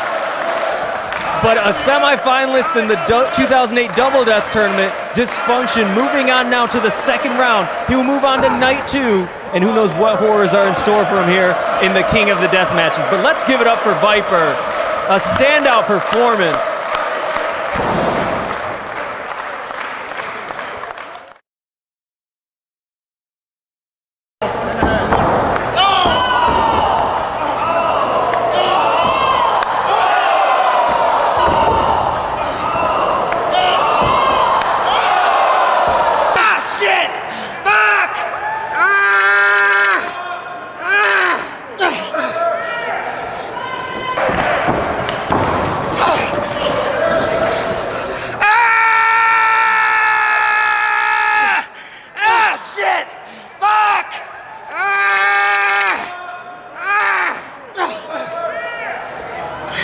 Tonight, Viper, it was your first King of the Death Matches. This was my 7th, 8th, I'm not even fucking sure anymore. Let me tell you something, second round, tomorrow night, 2009 is the year of Dysfunction. No matter what Madman Pondo says, no matter what any of those other motherfuckers gotta say, this is my year, bitch!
Who says you can't have fun at the death matches? It's Michael Z joined by OMG here, victorious in the first round. God help me tomorrow. God help me tomorrow. Welcome back, and you're in for some trouble, OMG. We've got Madman Pondo versus the returning Spider Nate Webb here. Look at the beat by the white people in Joliet. It's seriously, it astounds me when these people can get the beat right. Is this some Queen We Will Rock You in the house? Just oh my God! Look at that talent. Look at that talent. What can Nate Webb not do? I don't even want to see a wrestling match right now. Like, just let these guys do what they do. Madman Pondo with the stop sign, and now Spider Nate Webb learning that the fun and games are over because you can't stop Pondo, and he's looking to make 2009 his year here at the King of the Death Matches. Nate Webb's, what's this, the first time Nate Webb's been here in like 2 years? He's been a ghost for so long. I think the last time he was here was maybe my volleyball match with him. The volleyball match, a tremendous contest, by the way. Best of Brian Skyline's career. Oh, man. Big whip there by Pondo, but this time Nate Webb ducks it. Going for a sunset flip, but he's still got the stop sign in tow. Avoided there. Nate Webb with the spinning kick. And oh, my God. This is the dangerous situation, you know. OMG, you know about the shrapnel that could be available, and Nate Webb just landed right in that bed of nails, his elbow, directly down on it. Oh my God, look at those nails. Those are the scariest. Those things are super sharp, they're thick, they're dangerous, and I hate them and they suck, as Chuck Taylor would say. Fuck Chuck Taylor. He just said that. Hook of the leg there by Spider Nate Webb, looking to make a big return here to IWA Mid-South.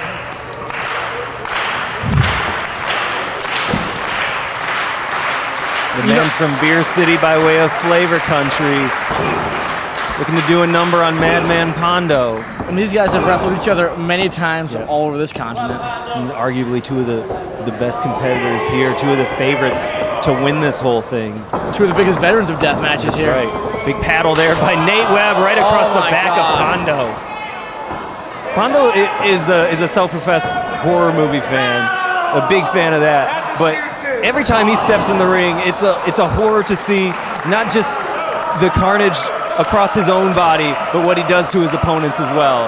And like we said, all the fun and games are out the window now. These two are going to go at it because only one man can move on, like you did, OMG, to the second round of the King of the Death matches. Oh my God, I'm only worried about who it is tomorrow.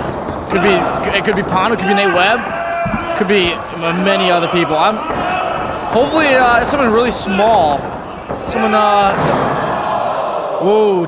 Dangerously close. Dangerously close. To that bed of nails there, but actually, Pondo now laying in it. Wow. Just taken out from that face-first slam. You know, you're bound to lose your sense of what's going on in the ring, and even ring positioning even for a veteran like Madman Pondo. I'm not sure there's even ring position involved when you have weapons all over the place. Yeah, because that about 18 by 18 ring, I believe. You know, it becomes even smaller when there's so much weaponry inside that ring, and these guys have that plank of nails there. And Pondo just got the bed of nails slammed into his back thanks to the chair shot from Spider Nate Webb. Oh my God! That sound echoing throughout the Hartman Rec Center. Madman Pondo tells me he's not a fan of acupuncture, so this match is not going to do him any favors, OMG. Yeah, you know, I'm really horrible at this, but I want you to know this, though. Nate Webb, he ruined me in IWA. He ruined you? How is that? Onion mustard goodness. I mean, my first match here, onion mustard goodness. And now everywhere I go, people are like, oh, you're onion mustard goodness. It's OMG. I'm not onion mustard goodness. Oh my God, I hate him. Pondo is hating those kicks there by Nate Webb, and now about to dish out some Payne. Oh! Tremendous, that suplex there right over the lip of the chair. And Nate Webb may have just been broken in half thanks to that big suplex. Jesus.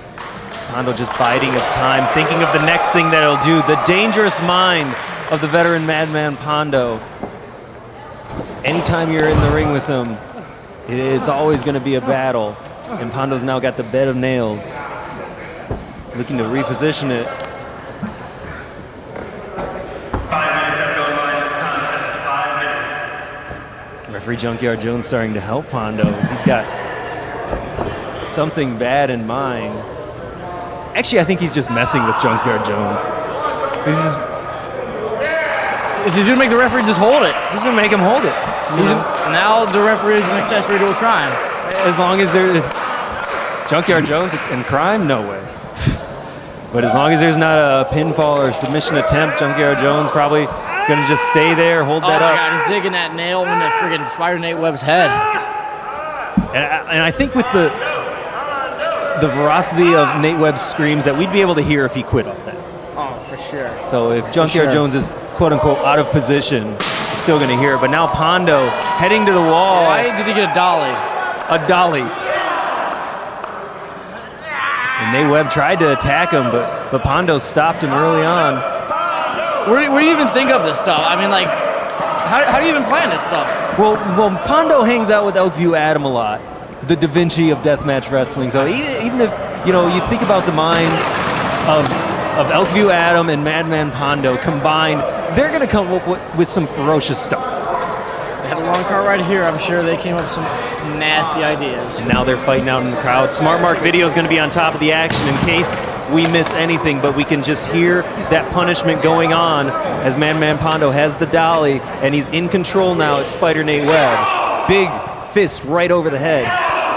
And have you ever seen Pondo's fist? Have you ever seen the size Yeah. of it? I mean, it's like a club. It's just, that's all it is. It's a club. It's like a caveman club. Uh-oh.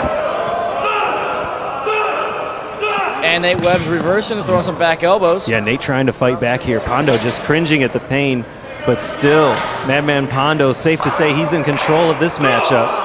But Nate Webb is going to look to fight and go right into that bed of nails. Oh, my God. These men not afraid to use those weapons against each other and perhaps have their own body thrown into it. I mean, they're friends, but It all comes down to business tonight, comes OMG. down to becoming the king of the deathmatch. You got to become the king. And The bragging rights, the notoriety, the money, all that comes with it. Red equals green, I believe. I've heard that statement before. And now a pinfall there, Junkyard Jones. and kick out. Two count there by Madman Pondo. I don't want to brag, but just like I don't know, what is it, King Edward? He was overthrown. Devin Moore, king, overthrown. Yours truly. And now King Edward runs a banker, I believe. Yeah. It's loans or something. Now Nate Webb pulling a chair out, bringing it inside. Can I tell you a true story really quick? Yes, of course. When I was in Iraq, and this is a shoot, I saw a guy get shot in his wiener. In the wiener. Swear to God, shot himself in the dick. Nastiest thing I ever saw. Blew out the back of his leg. There was blood everywhere. It was so gnarly. Now the guy's ribbed for her pleasure. I'm not making this up. I got pictures. Yeah, no shit. I seriously have pictures. Talk to me about it. I'll show you. That's Nate Webb And bringing the bed of nails down on Madman Pondo, and that's not an easy place to rest. the fact that Nate Webb's a high flyer.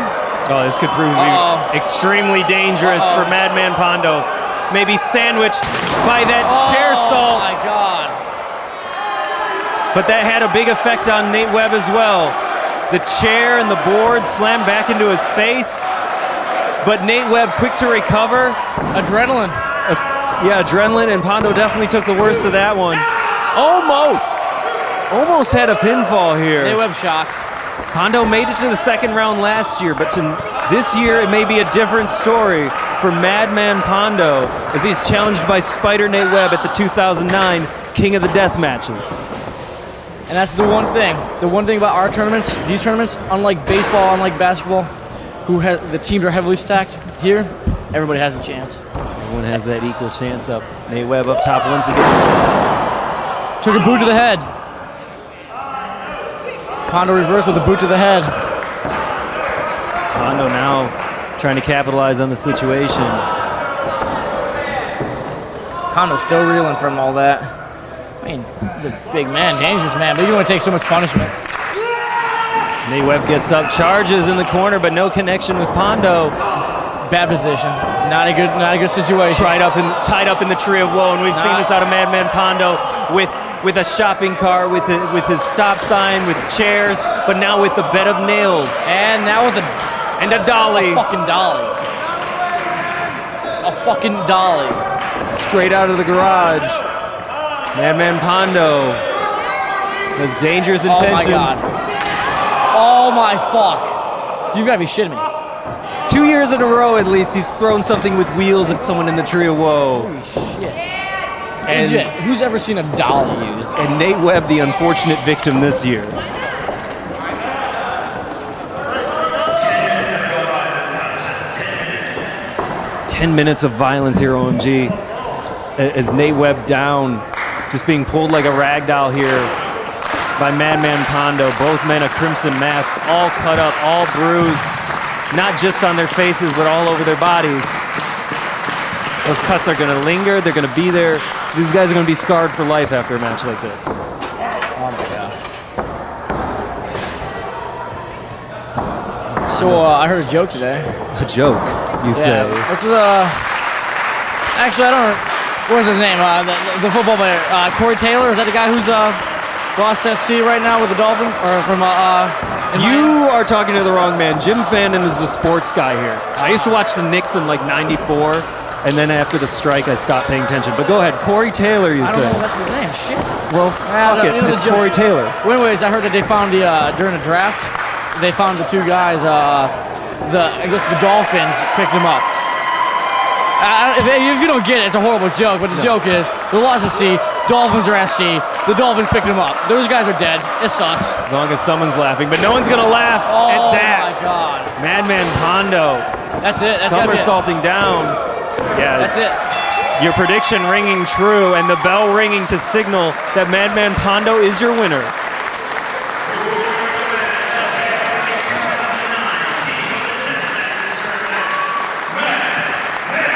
Dude.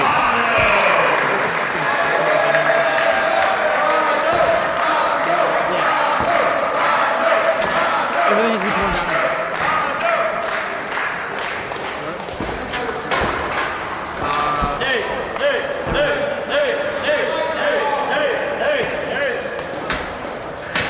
You want it? Well, the line forming here at the commentary table after all the violence that we've seen here tonight. But Madman Pondo victorious over the returning Spider Nate Webb here at the 2009 King of the Deathmatches.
Nate Webb with the spinning kick, and oh my God! This is the Nate Webb with the spinning kick, and oh my God! This is the.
hizzle, and fucking Gage is getting his ass beat. Corp is fucking his day up. I have never seen Corporal Robinson move that fast in as long as I've known him. Neither have I. Corp doesn't move that fast. He lit a fire under Corp's ass. Clearly hates DJ Hyde like everyone else in the universe. Corp's gonna fuck his day up. Mike Z, get in on here. Get in on this. Corp is fucking him up. Yeah. The Deej is getting killed. I will get in on the commentary for this, but as far as getting in the ring there or being around it right now, while Corporal Robinson is about to do this damage, no part of it.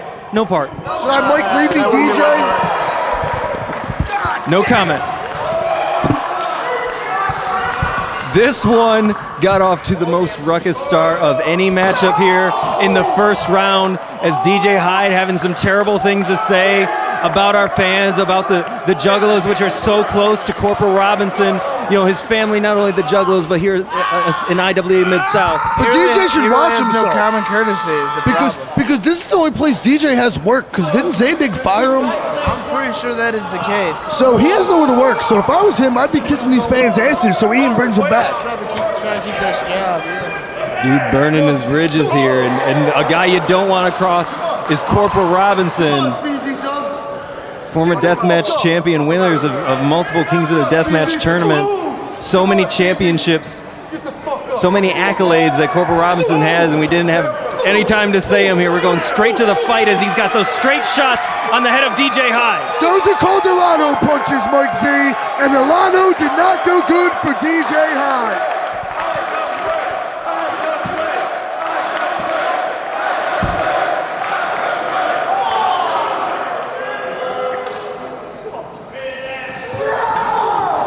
Corporal Robinson sent head first into the post The there. Deej finally got some offense.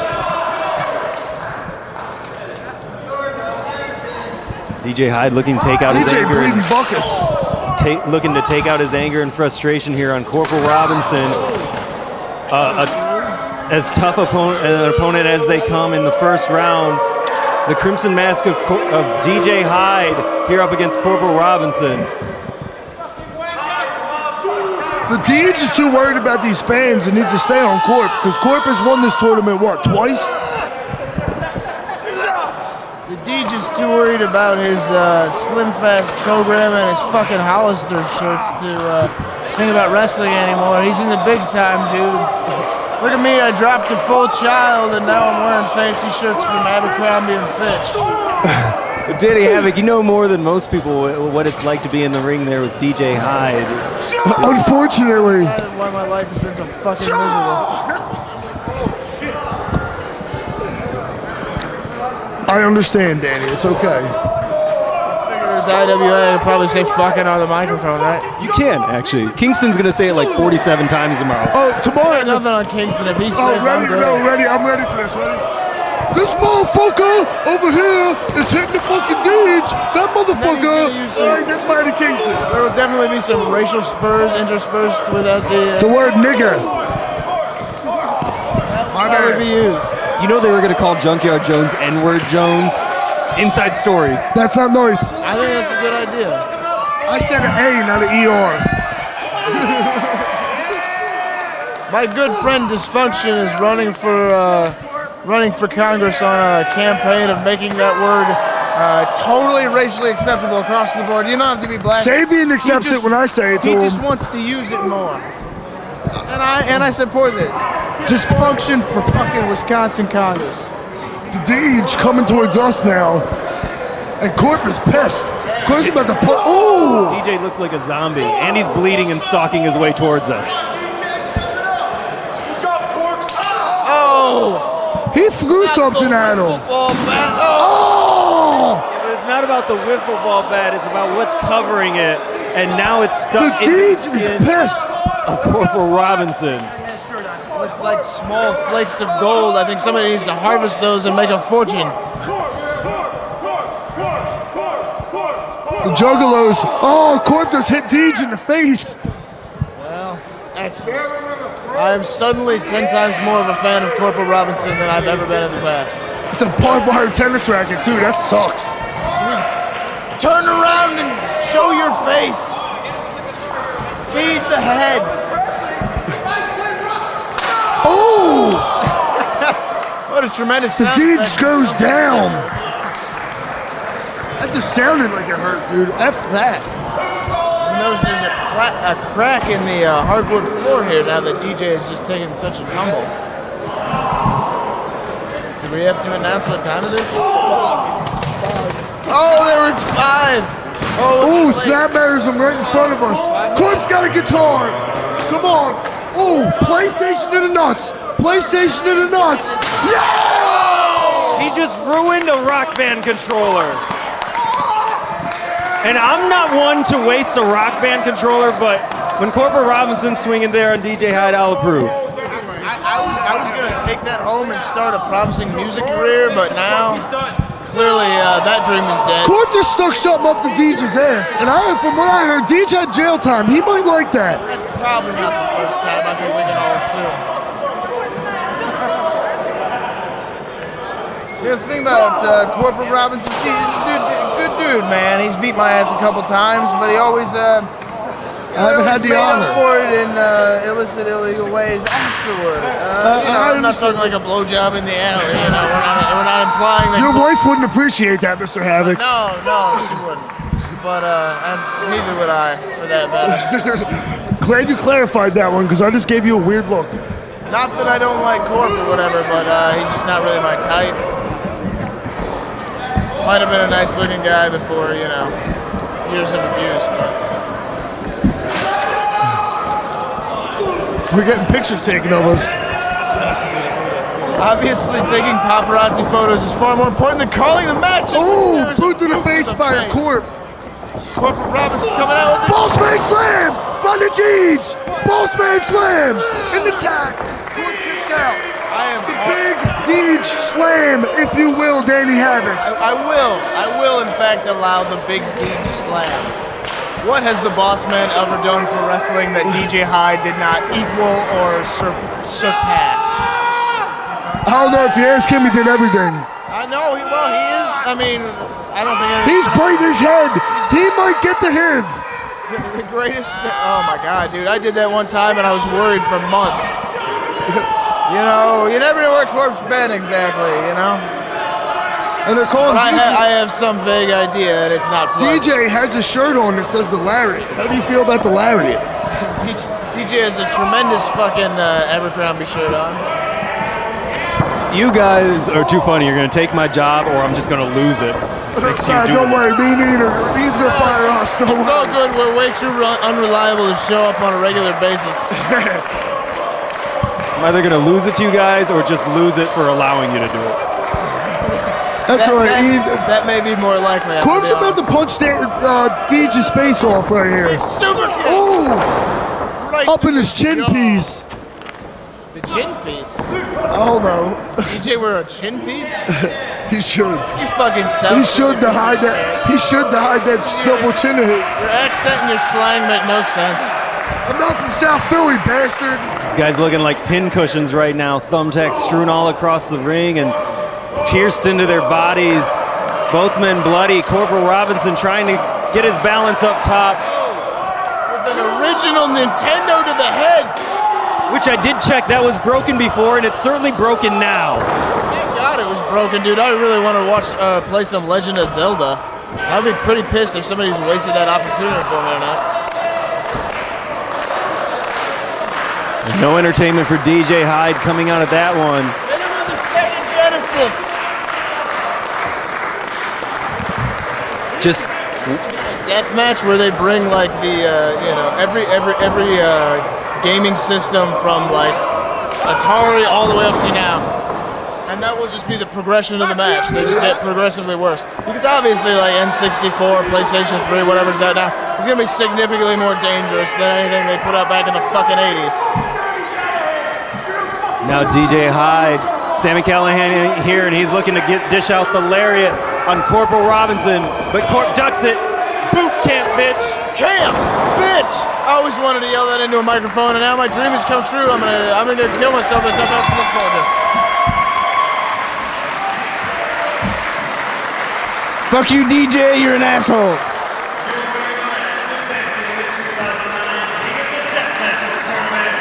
Corporal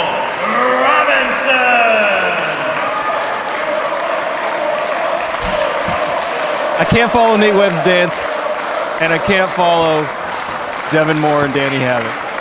Just can't win here. But Corporal Robinson did win, and he's moving on to night 2, round 2 of the 2009 King of the Deathmatches tournament.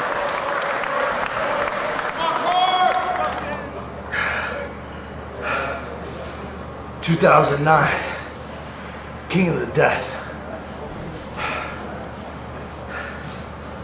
First victim's down.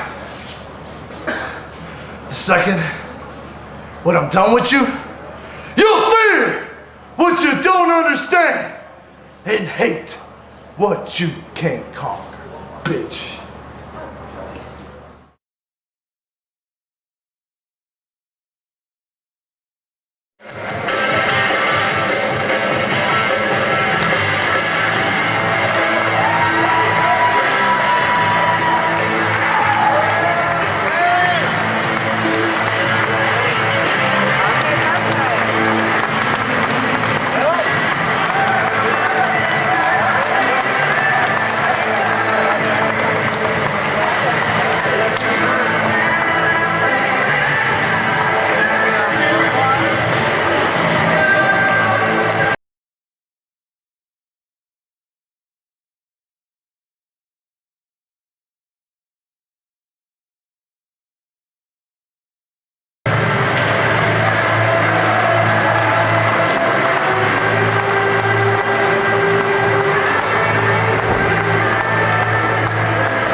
This is an opening round matchup in the 2009 King of the Deathmatches tournament, scheduled for one fall. It is barbed wire boards, tie-pay deathmatch, and your referee is Junkyard Jones.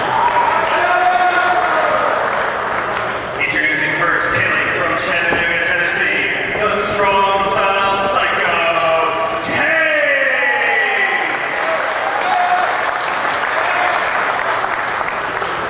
His opponent, originally hailing from the state of Texas, now residing in Osaka, Japan, Masada.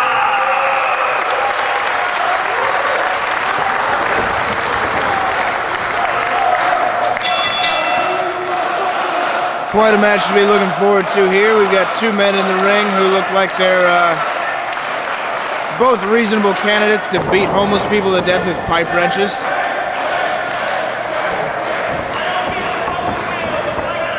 Hello, Danny Havoc. Hello, Egotistico Fantastico. Oh, no. I'm Egotistico Fantastico's brother. Oh, John. John. Nice to meet you, John Fantastico. Yes. You know, guys, as soon as the bell rings, you can talk at any point because we got a big matchup here in the first round. The strong style Psycho Tank versus Masada, and this is a barbed wire boards tie-pay death match. Their fists taped up, covered in glue, and broken beer bottles. And the matches so far have been bloody. I think this one is going to top any other match that we've seen so far. I anticipate intense violence coming from these two gentlemen. I anticipate glass to the forehead. Yeah, well, that seems like a pretty reasonable assessment. And it's always a dangerous situation when we have different types of plunder in the ring, and especially here with these boards covered in barbed wire. Anytime you move, the ring is going to move, and anytime that the ring moves, those ropes are going to move, and thus those boards covered in barbed wire are going to move too. At any point, one of those boards could fall on a guy, and they'll just be sandwiched by that barbed wire board. Suddenly be right underneath them when a move is going on, which would also be quite unpleasant. Danny Havoc, what goes through your mind as you're about John. to get... Yes, John Fantastico. What goes through your mind as you're about to be slammed into barbed wire boards and or barbed wire itself? Take us through that thought process. Well, generally it goes something like, oh shit, this is going to hurt. I wish I had another career. This is totally not worth it. I'm going to go home and kill myself. You know, Danny, I'm just a ring announcer, commissioner, timekeeper, and so much. But He's under wrestle, so it's okay. And I was just standing in the ring with those barbed wire boards around me, and I looked at Junkyard Jones and I said, this is the type of time when you think to yourself, at what point in my life did I go wrong? Exactly, yeah. I think it was a long time ago. This has been a long path coming for me, but it was definitely a step off the right path. I could have been a successful businessman by this point. Well, no, I couldn't. I'd probably be a junkie. Probably be a junkie, but It's as not that Masada that's hugely said, different from today. as Masada just said, fuck your face with that giant ladder to Tank's head. Masada, in my experience, now I gotta say, I've never met the man. I only know him through his work in Big Japan, Ring of Honor, and a few other places I've seen him, but he likes to say fuck you to any number of bodily parts. He will fuck your face, your neck, your abdomen. He just basically wants to fuck you up. He just called the fans motherfuckers. You know, that's where his thought process is. He may not be far off. Except for the ones that bought my t-shirts. Those fans are fucking awesome. Good people. Good people. There's only a few of them in this crowd, but they're good people. Danny Havoc, have you ever had a Taipei death match before? I have. I've done, I think, 2 of them at this point. They're not... Oh! Well, I lost my train of thought when someone just fell into something sharp and horrible. Yeah. Masada is stuck. He is stuck, definitely. There, look, as you can see the ponytail. Oh, see, ponytails and barbed wire, not a good idea. Right now, Masada's thinking he should have been a businessman as well. Probably. Or in a Pantera cover band. Well, this is certainly a treat for all of our fans. Masada not often making it stateside. Not even often appearing on the DVDs here at Smart Mark Video, but he's here tonight at the King of the Deathmatches 2009, looking to just survive the first night here against Tank, who made such a huge impression at the Royal Weekend of Death last year. And a lot of people looking forward to this matchup. Danny Havoc. Absolutely. Danny Havoc, if I was Tank right now, while he was getting out of that barbed wire, I would have just, I would have Taipei'd his face off. Yeah, you know, Tank, great guy from Georgia. They think a little slower down there, but he'll get around to it now. See, he's catching up. Yeah, he's catching up. I think he was giving him a chance. will happen all around, I'm sure. I think he was giving him a chance to defend himself, and now he's like, you know what? You said fuck my face with that ladder. I'm gonna say fuck your face with my tape and class. Nobody needs to hear that. It's poor on the self-esteem. There we go. As we see this action from Smart Mark Video. Grinding in those broken beer bottles right on the face. Every time you strike an opponent, every time you back fist them, every time you chop them, that glass is going to go right into their skin. And both these men know it. And right now, Tank is using it to the most of his advantage. I like this whole new Grizzly Adams beard going on with Tank. Like, he was sporting the blonde hair for a while, and now he's back to looking like the kind of guy where, like, if you accidentally bumped into his bike when you were stumbling out of a bar drunk, he'd probably, like, tie you to the back of it and run you down the road to your day. Yeah, that is a man-ass beard on Tank. Tank it legitimately scares me. Oh, god damn. The weight of Tank crashing through that barbed wire board. And now he's going to be in a bad position down in the corner. Masada trying to fight his way back up and try to get the victory here in the first round. Well, I'm personally quite surprised that this high-quality plywood did not support the weight of Tank. A little digging at the forehead going on by Masada. See, Masada has no regard for Tank's body. He does not care if Tank has to go home Well, with, I've gotten a distinct impression from my experience with Masada. As I said, not personal experience, but having seen him on any number of tapes, DVDs, that are Big Japan alumni. Alumnus. Well, we'll figure it out afterwards, and we'll go back and re-edit it. I personally think if Tank's wife said, "Why did you do that to my husband?" Now his head has scars on it. I think Masada would backfist her. I would anticipate that he would not hesitate to kill his children if he has any. I mean, I don't know Tank's family situation. I hesitate to speculate. Yeah. I believe he would be a murderer, ex-murderer. We're about to see something disgusting right now. Masada was trying to suplex Tank, and Masada's a strong guy, but Tank with the mass advantage, and he suplexed Masada right here on the near side, right down on the ladder. You see, I believe, both of them were somewhat entangled in barbed wire and onto a ladder that may have had some barbed wire on it. Whether affixed or just piled, I'm not sure. That ladder did have barbed wire on it, and it did mess him What up. a despicable thing to do to another human. Well, it's all about winning tonight. It's all about winning. You should know. Yes, man. Can't we all just get along? Well, apparently this not. coming from a man that's avid about not, being good sportsmanships. I don't know about getting along, Danny Havoc. True. I don't take losing well. So, John, how does this compare to the tryout show, which you did commentary on that no one heard? Well, the tryout show, we saw the likes of Bill the Butcher and some other great tryout competitors.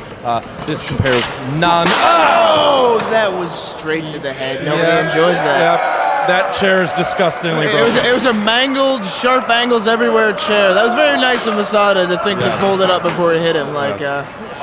Oh, wait, no, he did not. No. If you had the opportunity to see the IWA tryout show, I don't think anybody did, the death match does not compare.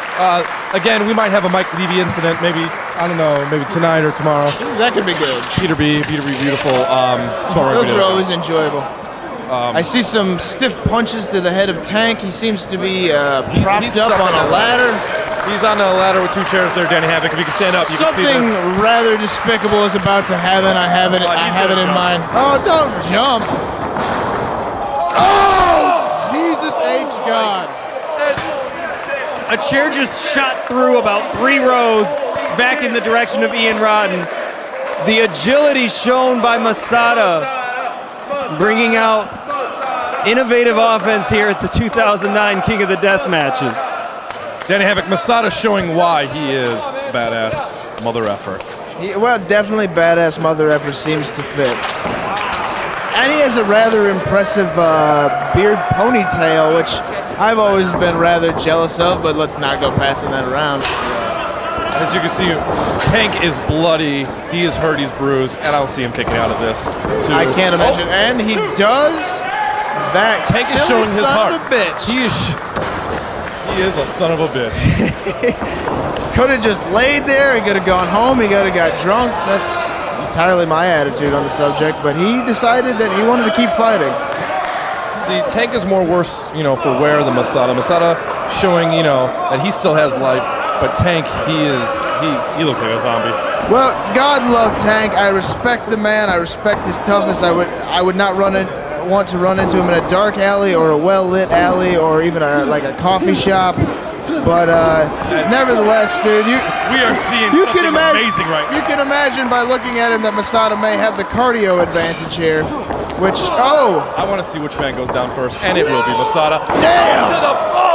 Nice big Sayudu suplex onto a board with barbed wire. How despicable. The leg, man. Something of a flippity-dippity-do there. As Junkyard Jones says, number 2. Tank appears to be setting up this piece of fiberboard with and now the despicable back kicks. I've never seen this in my entire life. Have you, Danny? Well, I can't remember. I was probably drunk.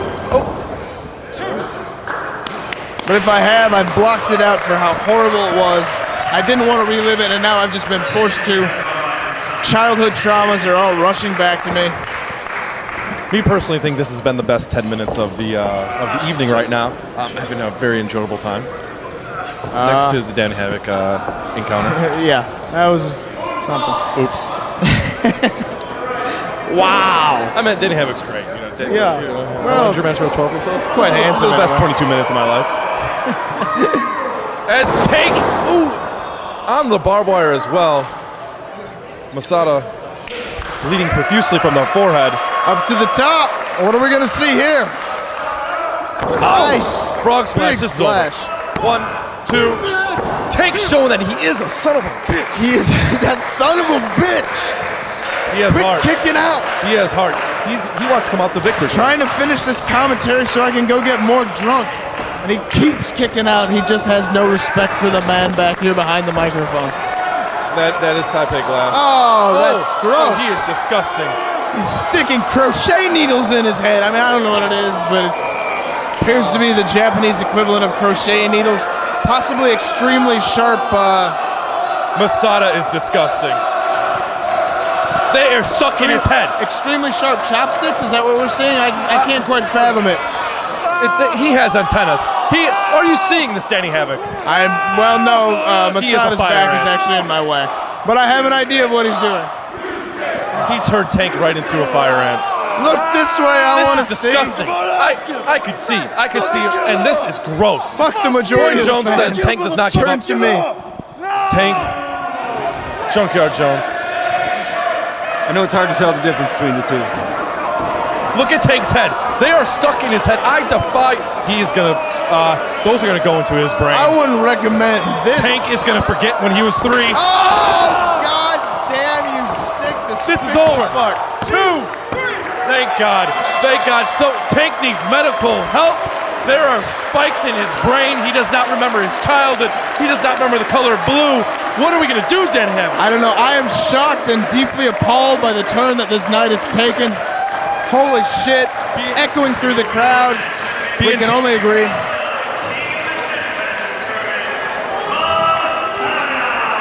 Danny Havoc being Johnny Fantastico, I want to see Masada stick pins in your head. You are my friend. Well, thanks. I certainly appreciate the well wishes for tomorrow. We'll see how the brackets turn out, but it's a distinct possibility. So I'm just letting you know you're my friend. We are buddies, and I want to see pins in your head. Well, it's good talking to you, John. I'll catch up with you later. Tell your brother hi.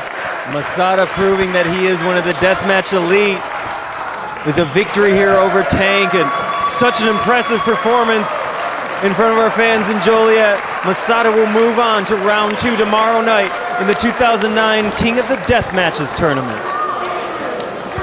Michael Z, why isn't he taking that out of his head? Because, as you said, he's a sick son of a bitch.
Motherfucker, give up!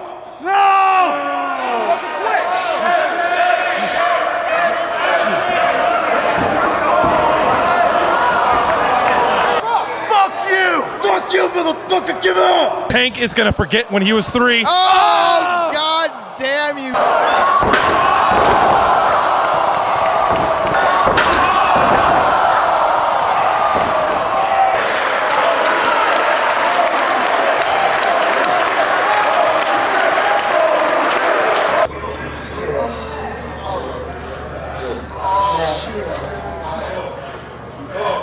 IWA King of the Deathmatches 2009. I show up, my first round opponent's Masada. We go way back. NWA Wildside, NWA Anarchy, but Bill Barron's never had the balls to let us wrestle each other, but Ian Rotten did. And what I have found out is this time in Japan, he is one sick, twisted motherfucker. But don't count Tank out, I will be back. This is fucking 2 months in the fucking making right here. A lot of people doubt I was gonna fucking be here, gonna stay in fucking Japan, fucking jerk off, do absolutely nothing with my fucking time over there. Well, I'm fucking here. I'm here to fucking take the title, take the championship of fucking King of the Deathmatch 2009. You fucked my leg up big time, dude. I don't even get a shot of that. Well, that's gonna need probably about 25 fucking stitches to close that shit.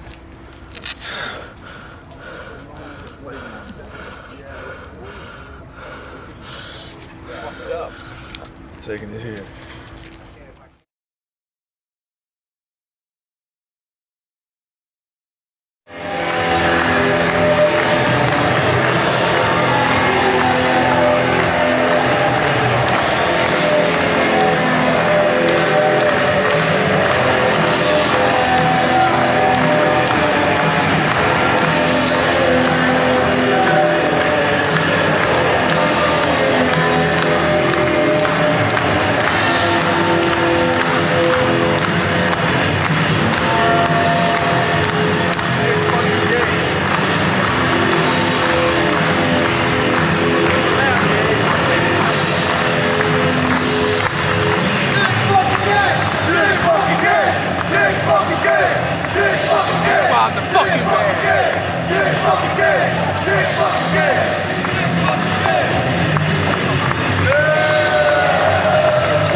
Another big matchup here in the first round of the 2009 King of the Deathmatches tournament. It's Thumbtack Jack making his way here to IWA Mid-South to take on the self-professed man, Nick Gage. This we call the Deep Six Deathmatch. There is a chain linking around the top rope on two sides and the bottom rope, and then we have barbed wire strewn between the ring posts, and then of course those dangerous, we've got fish hooks hanging from that top chain, so those are going to be utilized in this matchup as well, thus the Deep Six Deathmatch. Now, Jimmy Jacobs here, and this is Thumbtack Jack's first time here in IWA Mid-South for the 23-year-old, but he did win the IWA East Coast Master of Payne tournament in 2008, just a few months back. Jim Jacobs, if you did not know, Thumbtack Jack is one of the sickest deathmatch competitors I've ever seen, most notably for his Saw deathmatch with Drake Younger there in Germany.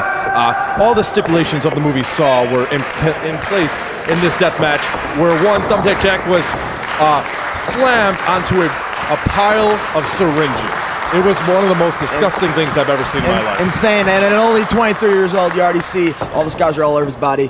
Getting a little close to the barbed wire here. Thumbtack Jack trying to stay away from that, and wisely so. Hey guys, talking about syringes, personally I'm diabetic and I've had to take shots of insulin several times a day for many years. It's the least favorite part of my day. It's the least favorite part of that disease, and that guy got slammed down on those syringes in that matchup. Just goes to show you how far Thumbtack Jack is going to go to prove himself as one of the deathmatch elite. Well, Nick Gage, say for some, he's no slouch, Nick Gage. As you see in the beginning of the match, he said, "Fuck you, pussy." That's what he said about Thumbtack Jack. That's what he thinks about Thumbtack Jack. He does not care about syringes. He doesn't care about razor blades. He cares about winning the King of the Deathmatch. As you can see, the middle finger to everybody in the crowd and to Thumbtack Jack. Now I wonder what Thumbtack Jack's game plan is here, having a side headlock. Fairly unorthodox for a death match. You have barbed wire and he's putting on a side headlock. I wonder where he's going with this. Well, you gotta bet he's just trying to wear down his opponent. Nick Gage is no slouch in that ring. We saw him move on to night 2 of King of the Death matches just last year down in Sellersburg, Indiana. Nick Gage proven in the deathmatch environment. So many brutal wars in combat zone wrestling and all around. And Nick Gage is gonna be a tough test even for a guy with the accolades of Thumbtack Jack. Absolutely. Nick Gage was at the 2003 King of the Death match. It's my first King of the Death match with IWA Mid-South. He's a time-tested deathmatch warrior. As these two men are showing this crowd what they have not seen all night, they are wrestling tonight. They are wrestling, and the first man to go into the barbed wire and or fish hooks, I'm going to say, is going to be at a slightly big disadvantage for the rest of this matchup. As you see, Thumbtack Jack trying to use that momentum to send Nick Gage to the barbed wire, but stops short. Trying to go for that choke breaker, and he connects on Thumbtack Jack early on too. Wow, Thumbtack Jack's gonna be in a bad way after that. Nick Gage put away a lot of people. Oh! Jimmy Jacobs, as you can see the arm of Thumbtack Jack, it is tangled in that barbed wire. It is gonna take a good effort to get out of that right now. I was in one barbed wire match in my life, and never again, I will tell you, never again. That barbed wire freaks me out just looking at it, and it looks like Nick Gage is going for those fish hooks. This is gonna be the most gross thing we're gonna see all night. Next to Tank's antennas. Oh! Jimmy, you've been fish hooked many times, but it's usually just by a man's fingers. Can you imagine the pain Thumbtack Jack is going through right now with those fish hooks? It appears though he's ripping into his face right now. Thumbtack Jack trying to fight it away, but Nick Gage manhandling him. And Thumbtack Jack's at a disadvantage here with the long hair. Nick Gage clean shaven there. Elbow just caught. He's tangling. You can see blood already in the on the leg of Thumbtack Jack. He rips the fish hook out of his head. It's disgusting. What do you think is going through TJ's mind right now? Here's the thing about a death match. I've only been in one barbed wire match, never again. It was the worst day of my life. I have the scars to prove it. But you know, as much as everything hurts, and it hurts like hell, that people expect you. People expect this, and there's no way you can give up early on in this match. You have to keep going. And when you see your own blood, when your flesh is being ripped, a certain amount of adrenaline goes through your body. Nick Gage with those pounding fists to the skull of Keck. Oh! There's DDT. TJ's worse for wear right now. And Mike Z brought up a good point. We've seen on a few occasions already, Thumbtack Jack's hair has been caught in the barbed wire and in the fish hooks, and that's certainly a disadvantage here. Having those fish hooks ripped out of your forehead. Oh!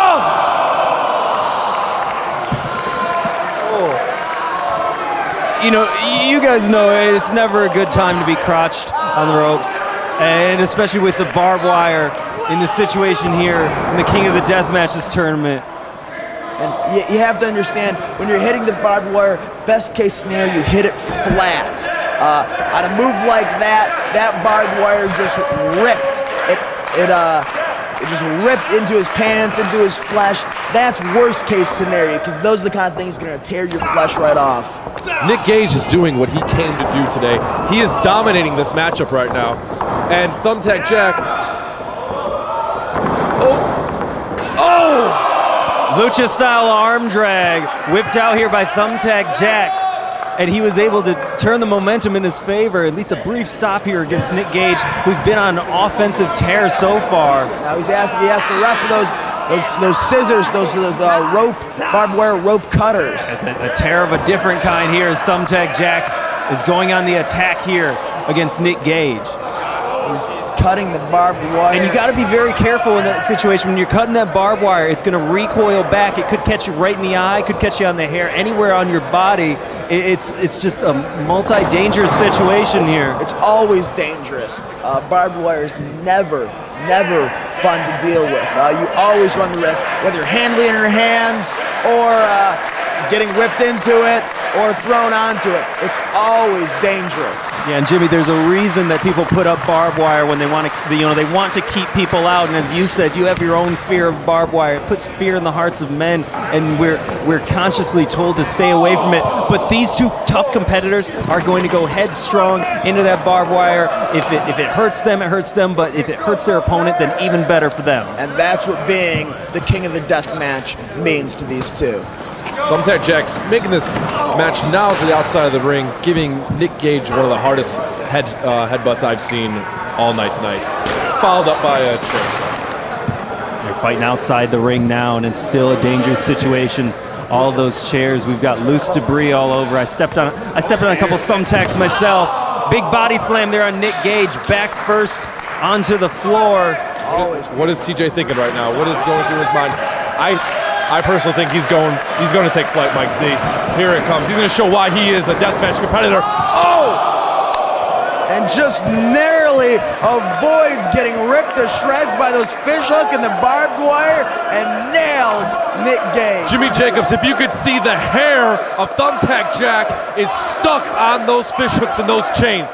He made that dive at a price, and the price is getting the hair ripped out of his scalp. The definition of a high-risk maneuver.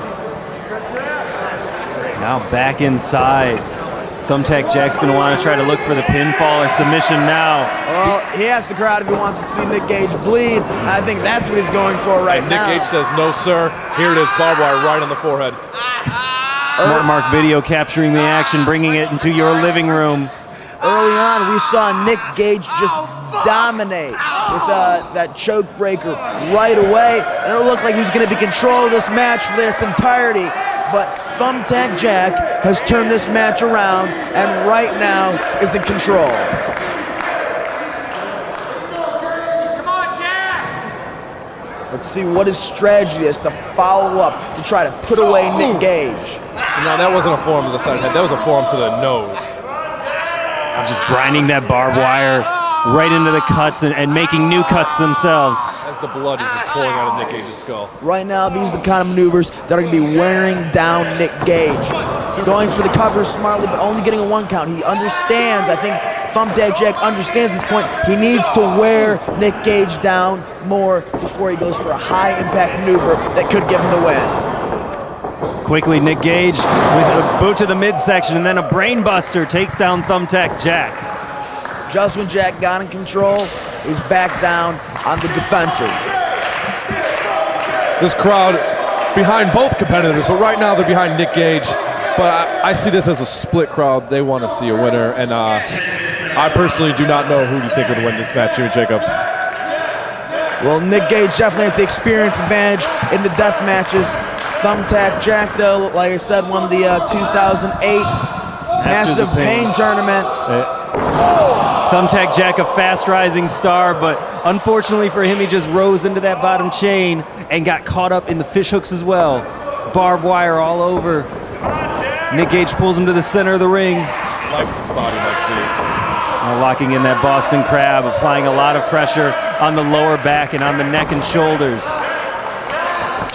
And if Thumbtack Jack is reaching for the ropes, that's probably not the wisest place to reach when the rope has barbed wire on it. And thus, that's a smart move by Nick Gage. It's a no-win situation. Nick Gage lets go of the hold as Thumbtack Jack does grab the barbed wire rope. The blood streaking down the shirt of Nick Gage. The white parts of Thumbtack Jack's gear smothered in blood as well. Big slap. The blatant disrespect for Thumbtack Jack Nick Gage gives as he slaps him right in the face. And that's one of the things, guys. You know, so many people were respecting Thumbtack Jack for his abilities in the ring. Guys like Drake Younger, and Drake's actually over it. Right hip toss into the barbed wire. Drake is over in Germany right now and competing in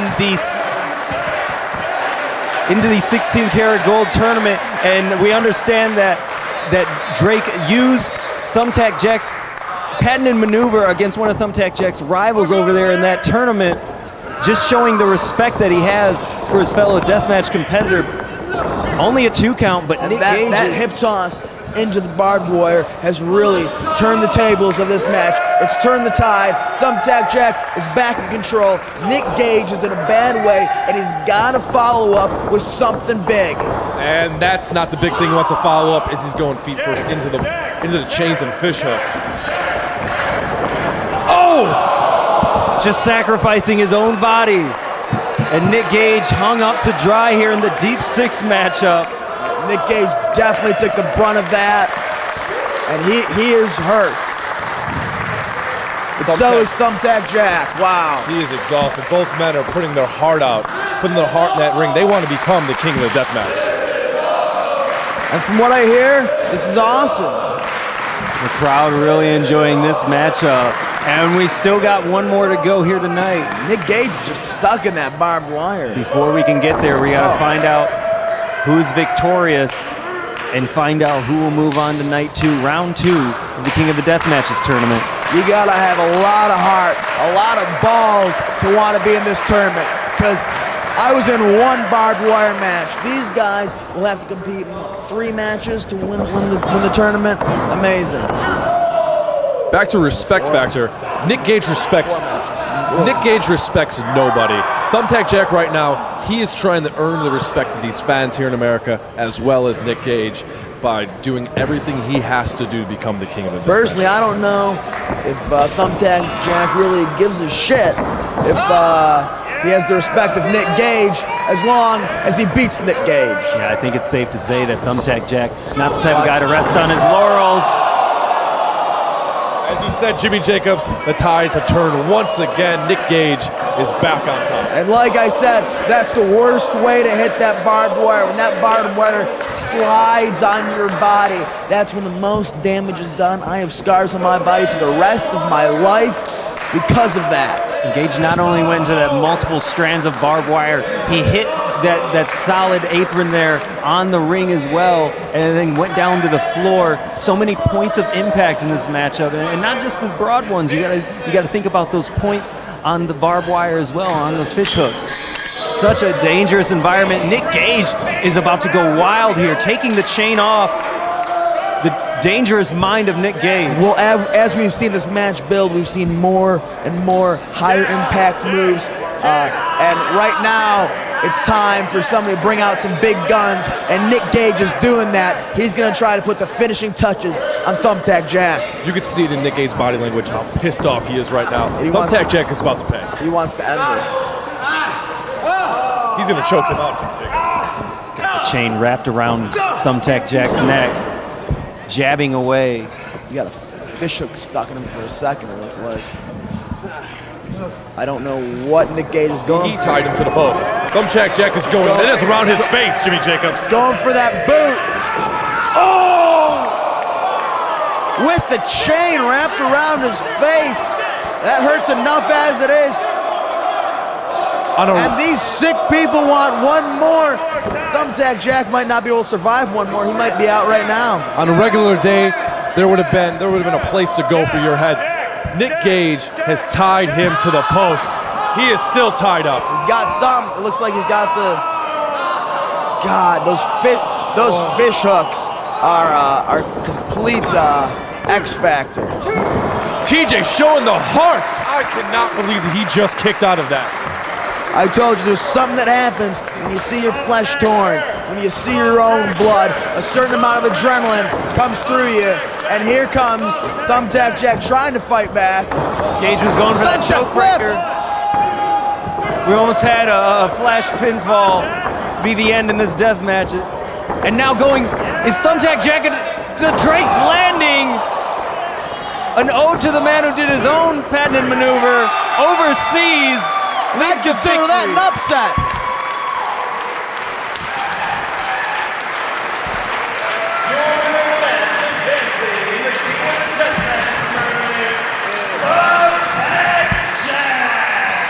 As Michael Z said earlier, Drake Younger using Thumbtack Jack's finisher over in Germany. Now, TJ returning the favor by advancing to round 2 using the Drake's Landing. And these fans in Joliet definitely respect Thumbtack Jack. Man, both those guys really put it out there. It's 1:05 in the morning here in Joliet, Illinois, and these fans are not showing wear and tear of the time. They are electric, and this match just put it over the top. That was awesome. That was awesome. That was awesome. That was awesome. That was awesome.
That fucking camera up in this God!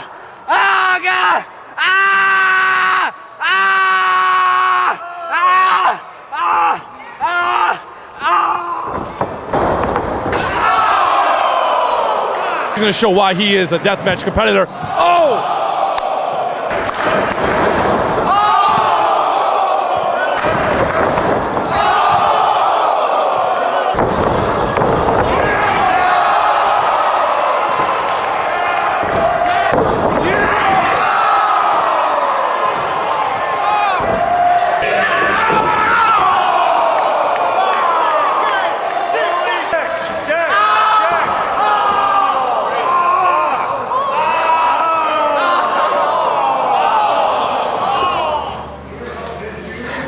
The saying goes something like this.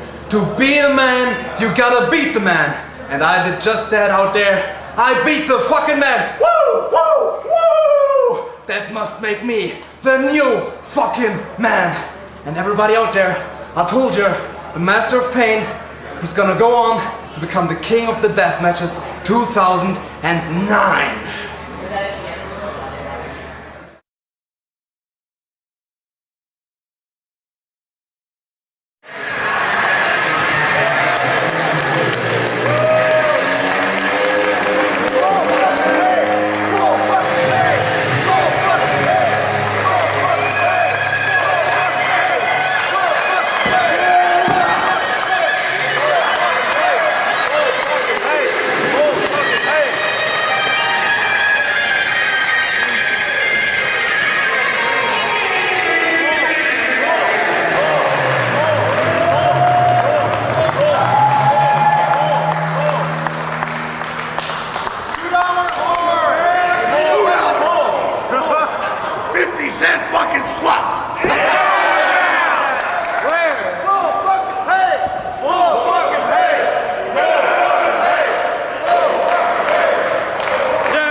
Jimmy Jacobs, as I was saying, Bull Payne versus the man that goes by one motto, choose death, the Necro Butcher. Oh, as we follow this up with a giant chair shot to head, Michael Z. Jimmy, you had the unfortunate pleasure of being in the ring with both of these competitors. Just give us a little glimpse of what it's like to be in there against these two intimidating opponents. They're both extremely hard hitters. We're admitted into this match. Both guys are bleeding. Necro Butcher is a little more unorthodox, whereas Bull Payne is just a brute force that likes to beat people up. Necro is living up to his name as being one of the baddest men on the planet. He is giving it to Bull. Oh! As a guitar shot by Bull Payne to Necro Butcher. When Necro Butcher is intense, he's intense. And the same can be said about Bull Payne. This is going to be a hell of a match. Both these guys, especially from Necro's end to Bull Payne, have respect for each other's accolades, but the respect directly out the window from the onset of this matchup as Bull Payne attacked Necro Butcher right there. During his entrance, they're fighting on the far side. Smart Mark Video's capturing all the action, and like we said, these guys are already a bloody mess. What you guys can't see is they are giving each other headbutts with no remorse. Necro Butcher, the winner of that exchange. With all this talk about respect, respect, respect, the bottom line is these guys are just ripping each other's flesh off their bodies. The Necro with one of his favorite weapons, a chair in hand. Multiple chairs being slammed down on Bull Payne. This is classic Necro Butcher right here. No remorse for Bull Payne's body. He is grabbing anything he can throw, and right now it is chairs. We're up to at least 20 of them. And those are wild, wild chair throws. I've been on the receiving end of those, and wherever they hit you, they hit you. Bull Payne being buried now in a sea of chairs, thanks to the Necro Butcher and these bloodthirsty fans. Necro showing why he is the best. And this has been a crazy 3 minutes here, and these two haven't even gotten to the barbed wire or anything in the ring yet. Jimmy Jacobs, take us back. Oh, is it Necro Butcher right on his head? Jimmy Jacobs, take us back to November of 06 with Bull Payne. Give us January of 06. January of 06, my bad. Give us an example of what Necro Butcher is feeling right now? Bull Payne beat my ass in January of 06 in a steel cage to the point where I just said, screw it, and jumped out of the cage and left. Bull Payne is a bad mofo. And that's a classic example, Jimmy, of living to fight another day. But here, these guys are going to do whatever it takes to get the victory. And there's no really, other than uttering those words, I quit, which neither of these guys want to do. They're going to want to prove that they are the better man here. And it's only a first round matchup. And what better match to be the main event here at King of the Deathmatches Night 1? These are both two tough guys with no fear. Necro is a freak of nature. I've seen him with so many bruises and cuts and swollen parts of his body, and he just says, hey man, I'm fine. Because Necro's a freak of nature.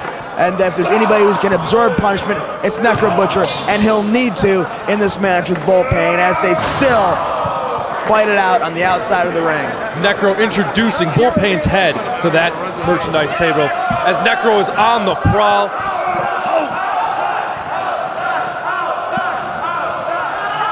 Bull Payne retreating of some sort. Have you ever seen Bull Payne retreat from an opponent?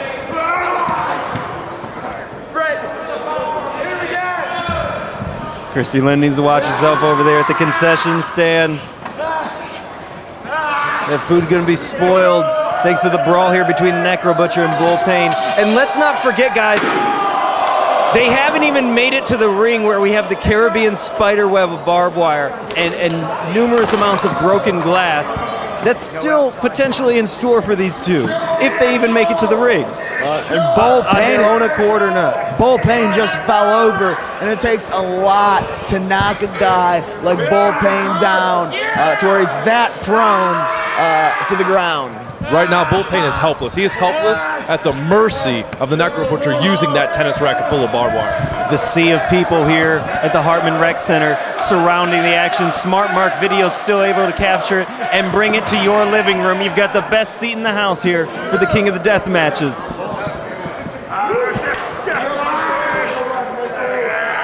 This action spilling right towards our table. Look at Necro Butcher's face. Necro Butcher is so bloody right now, Jimmy Jacobs. Just like a hard spill there through those chairs. Yeah, and just as I announced, 5 minutes so far in this match, they haven't even touched the ring. Certainly some deep-seated issues between these two. They've collided in the past in the King of the Deathmatches tournament.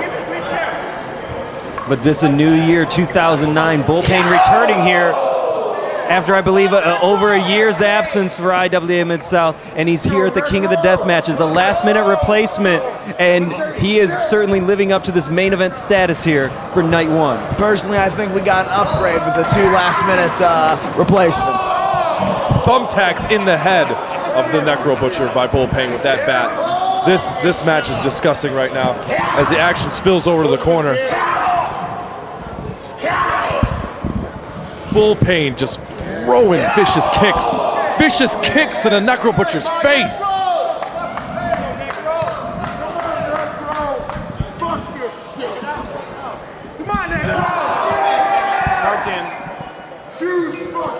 Oh, Bull Payne with those shots with that object. Crowd truly having the best seat in the house tonight as they're fighting against the wall, but the Necro Butcher with those shots in the face. A flurry of punches. He's fighting back, and Bull Payne starting to retreat, but you got to think he's got something else in store. And people are scattering like the Red Sea, just parting as the action goes their way. And I'll tell you this, when Necro Butcher throws a punch, you feel it. He has the hardest punches in this business, no doubt about it, baby. Jimmy, as you were mentioning, the crowd parting as these two came through.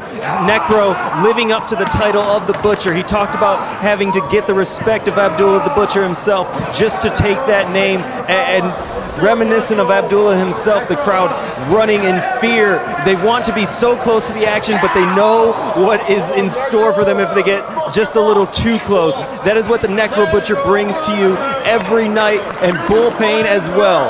They know they are in legitimate danger if they do not get out of the way. That's the action here, not even Mid-South. And with these two crazy dudes, you don't know what's going to happen. Yeah, and if they're going to show no remorse for each other, who they respect on some level, what about these complete strangers here at the Hartman Rec Center? Jimmy Jacobs, as you can hear the thud of the Necro Butcher's skull onto that ring post. Now they make it back to the ring for the first time in this matchup.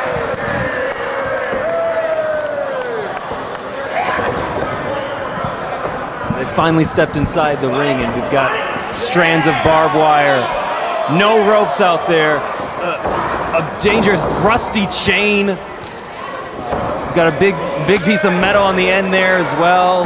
This makes me so glad I'm at the commentary table right now, because a big chain with bull Payne does not add up to a good equation. That is what you get for not wearing shoes, Jimmy Jacobs. And right to that bare exposed ankle, the Necro Butcher.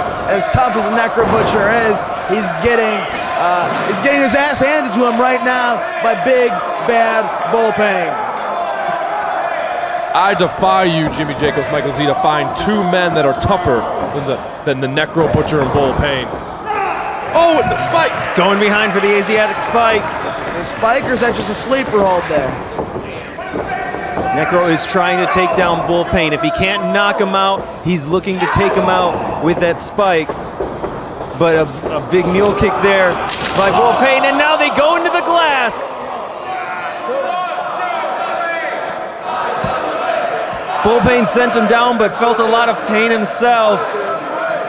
Into that spider web of barbed wire and broken glass, Michael Z. I don't know what the Necro Butcher's going to have to do to win. Broken beer bottle glass? Is that the... Very thick glass being broken up and That's no joke. That is no joke. And both these men are wrapped up in the barbed wire. That barbed wire is made to stick on things. Just to get... Necro has the spike. But Necro's got the spike on Bull Payne after they went through that. This could be it. The count is on. That will be it in under 10 minutes. The Necro Butcher winning this matchup. The Necro Butcher taking negative and turning it into a positive, Jimmy Jacobs. Amazing. Like I said, the toughness of the Necro Butcher, no matter how hurt he is, his response is always, "I'm fine, man."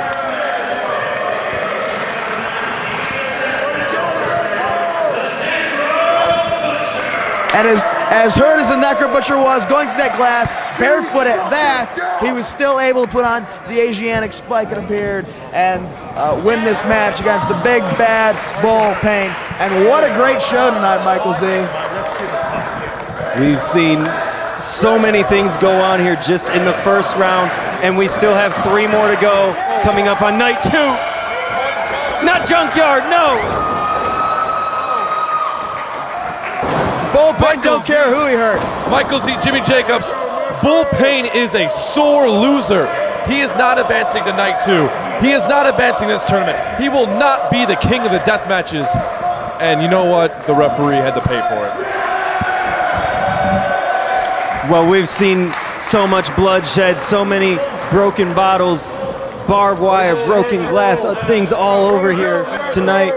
And ladies and gentlemen, thank you to all my rotating cast of people helping me here at the commentary table. Put in the next DVD, night 2, you're not gonna wanna miss it. Michael Z signing off here at night 1 of the 2009 King of the Death Matches tournament.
kick there by Bull Payne, and now they go into the glass.